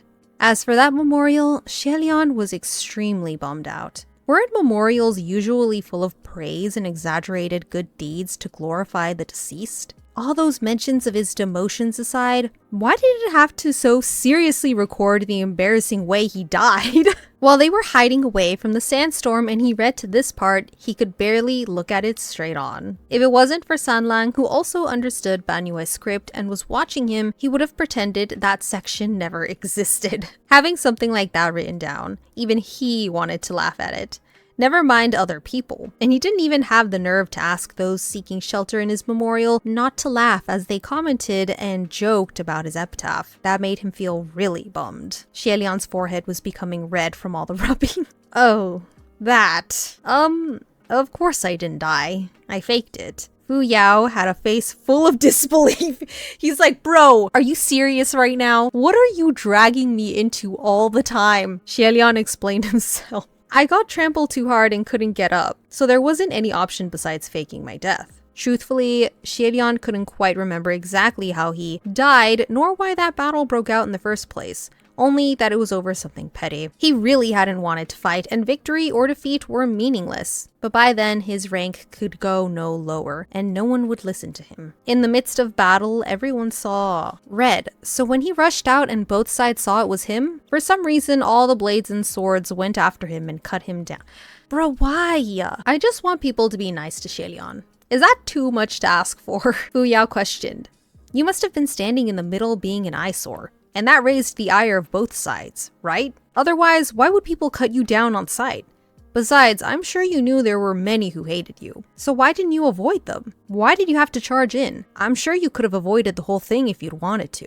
I really don't remember, all right? Xielian said, even if nothing could kill him, he still couldn't endure that kind of butchering. So with the thought, this can't go on, Xielian resolutely dropped to the ground to fake his death. But even in death, he was trampled to the point of passing out. It was water choking him that roused him, because corpses were usually thrown into the rivers after battle. He's been through too fucking much. Xielian went with the river's flow and floated back to the kingdom of Yong'an like a heap of junk. Afterward, he took several years to recover from his wounds, then picked up an unbroken compass to start off anew, and finally made it to his original destination in the south. He then stopped paying attention to what went on in the kingdom of Banyue. I'm sorry, Banyue muttered again. Fu Yao furrowed his brow. Why does she keep apologizing to you? Sanlang suddenly spoke up. Kemo stated that the state preceptor of Banyue left for the Central Plains after a clash between the two armies. Were you involved in that? With that reminder, and recalling what was written on the memorial, some things were coming back to Xielian, though only in bits and pieces. Maybe. It was to save me, Banyue said. I get that he has lived for a very long time, but I also have very bad memory. I think I have like selective memory where I just delete things from my mind because I'm just like, I don't want to remember that. Everyone turned to look at her and she said softly, General Hua got flattened because he entered the fray to save me. Xielian instantly remembered the agony of being trampled by thousands, and he hugged his body despite himself. But when he saw two others watching him with unreadable expressions, he pulled himself back in a hurry. He said, not flat. Not too flat. Who knew why Fu Yao was looking so smug? He said passive-aggressively, well, aren't you a saint? Xielian waved dismissively. Nothing of the sort. I don't remember the specifics anymore. But there were 2 children playing at the time, and I was just going to pick them up and run away immediately. But we didn't manage to retreat fast enough and got caught between the 2 armies. If that's the case, Fu Yao demanded, how can you not remember something like that? Xielian replied, do you not know how many hundreds of years old I am? So much can happen in just a decade. There's no way to remember everything in detail. Besides, some things are best forgotten. Rather than remembering how I was butchered and trampled hundreds of years ago. Exactly. I'd prefer to remember that I ate a delicious meat bun yesterday. No, I'm sorry, Banyue said. Xielian sighed. Oh, Banyue. Saving you was my own choice. You're not at fault. If you're going to apologize, perhaps it should be to others. Banyue was taken aback and hung her head in silence. Xielian continued. But maybe it's because my impression of you is from 200 years ago. But I don't think you're the kind of child who'd seek revenge and betray others. Will you tell me what exactly happened? Why did you open the city gates? Banyue contemplated, shook her head, and remained silent. Then why did you let the snakes out to bite people? Xielian asked. This time, Banyue answered. I didn't release the snakes. Xielian was taken aback. What? I didn't release the snakes, Banyue repeated. They ran off on their own. I don't know why, but they don't listen to me anymore. Hearing this, Fu Yao grew impatient. Banyue pleaded, General Hua, I'm not lying. Before Xielian responded, Fu Yao cut in rudely. Anyone would say that after being captured. Even if you say it wasn't intentional, I've heard all that before. All those people crossing the pass were clearly injured by your snakes. Show me your hands. You're under arrest. Banyue shut up and extended both arms. Fu Yao immediately took out an immortal binding rope and apprehended both Banyue and Kemo. Then he said, All right, we've accomplished our goal for this trip. It's all over now. Just then, Sanlang spoke up. She had no reason to lie. Xielian also felt there was a need for further interrogation. He turned to Banyue. Can you not control any of your snakes? Banyue answered. I can control them, and they'll obey most of the time. But there are times when they won't. I don't know why. After some thought, Xielian said, Why don't you call them out and show us? Banyue was kneeling before him. Now she finally rose to her feet and nodded. Soon, a wine-red scorpion snake slithered out from underneath a corpse, raised its head, and curled itself on a pile of dead bodies. It soundlessly flicked its tongue at the group. Xielian was about to take a closer look at the snake, but saw Banyue widen her eyes, face strange. Xielian's heart dropped and he thought, oh no. As that thought crossed his mind, the snake stopped flicking its tongue, opened its mouth, and pounced at him in attack. It was a sudden lunge, but Xielian was ready. He was about to grab for it when, boom, something exploded. When he opened his eyes again to see, the snake was already a splatter of guts on the ground, having been thoroughly blown apart. It was a calculated blast too, since none of the venom spilled. Xielian immediately remembered another time when a snake died like that before they entered the Banyue ruins, but there was no need to say who did it at this point. He hadn't even had the chance to look at Sanlang before a red sleeve flashed before him, barring and separating him from Banyue. On the other side, Fu Yao said coldly, I knew she was lying. Did you think that snake would manage to bite him under these circumstances? Foolish. Banyue's face was already pale when she saw that snake, and when she heard him, her head shot up. I didn't do it. I said there are some snakes that don't obey me, and that one was one of them just now. Fu Yao didn't believe a single word. Who knows whether it was disobeying or obeying you? That one wasn't even called forth by me, Banyue said glumly. Xielian was about to speak when another 2 wine-red scorpion snakes poked out from under a different corpse, flicking their tongues and watching them intently. Then a third, a fourth, a fifth. From the mountains of dead bodies in every corner of the pit, there came innumerable scorpion snakes. Everyone stared at Banyue, who was kneeling on top of a pile of corpses, and Fu Yao started spinning a ball of spiritual energy in his palm and shouted at her, Make them go away, they can't all disobey. Banyue scrunched up her brows, looking as if she was trying to drive them out. Yet more and more scorpion snakes appeared, curling and crawling, slithering ever closer. Bites from 1 or 2 snakes might not kill them, but from hundreds or thousands was harder to say. Even if they didn't die, it wouldn't be pretty. HUALIAN raised his wrist, about to call forth Roye, but saw that when the snakes slithered to a certain distance, they would stop and hesitate, forming a weird circle. It dawned on HUALIAN, and he glanced at Sanlang next to him. He was watching the snakes with condescension and immense contempt.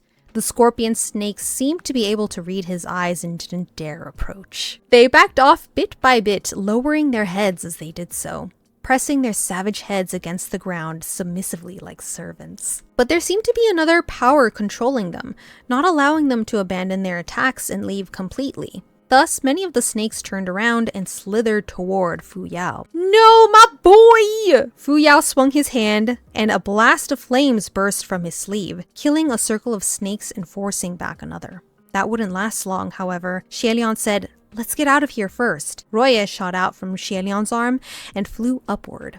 But a moment later, another whoosh, and it was back on HUALIAN's arm. HUALIAN was slightly taken aback and raised his wrist, scolding the silk band now, rewrapped around it. "What are you doing back here? The array was released. There's nothing stopping you anymore. Hurry and go." But Roye remained wrapped around his arm, trembling, as if it had bumped into something terrifying at the top. HUALIAN was about to coax it some more when suddenly a long rope of something fell. It dropped on Fu Yao's shoulder. Fu Yao went to grab it, and his face changed the moment he brought it before his eyes. It was another scorpion snake that fell from the sky. This caught Fu Yao off guard, and after getting bitten, he hurled the snake toward Banyue.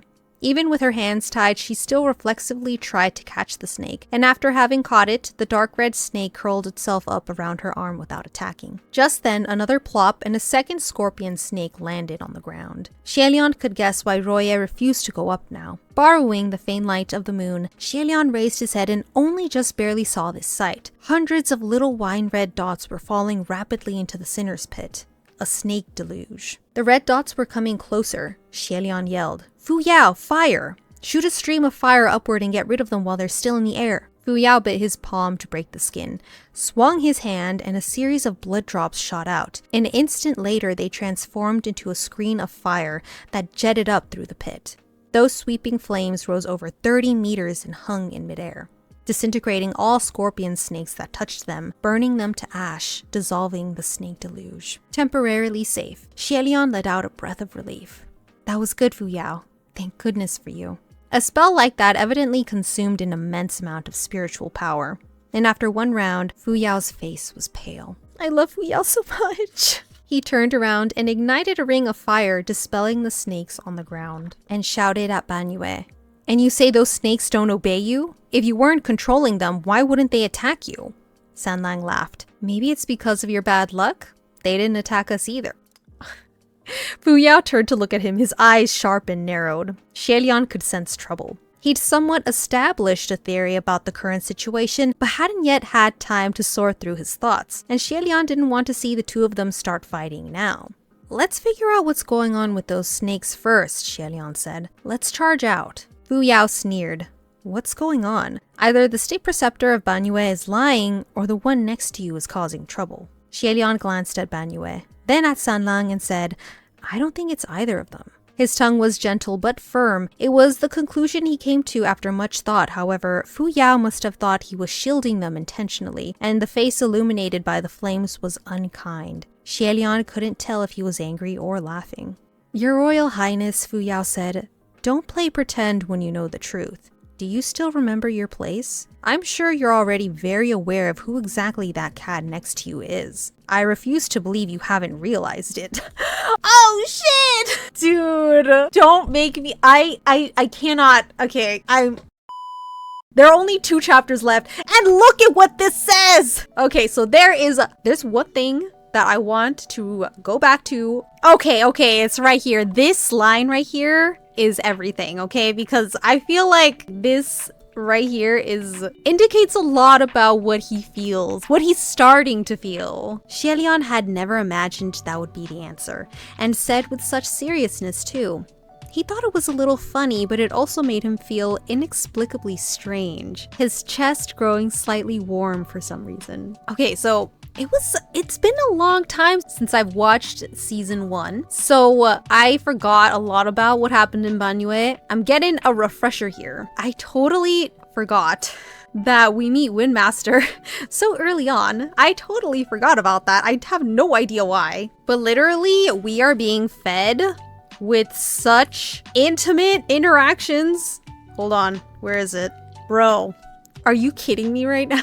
And then we have HUALIAN in his true form, but the darkness is hiding it and HUALIAN can't see him. Oh, but yeah, I'm so not prepared. I'm not prepared for that. I'm gonna need a very strong drink to read this, to read these next few chapters because this is your fault. Literally, this is all you're doing here. And then I need to go and order volume 2. I still not have done that. I need to do that ASAP. But anyways, I should stop yapping. I think I've done quite enough. And yeah, I thoroughly enjoyed these 3 chapters, and you guys know how I'm gonna be for, for that. Okay, we're gonna stop here. We're gonna stop here. So yeah, thank you guys very much for watching. I am thoroughly excited for the next chapters. Bye-bye!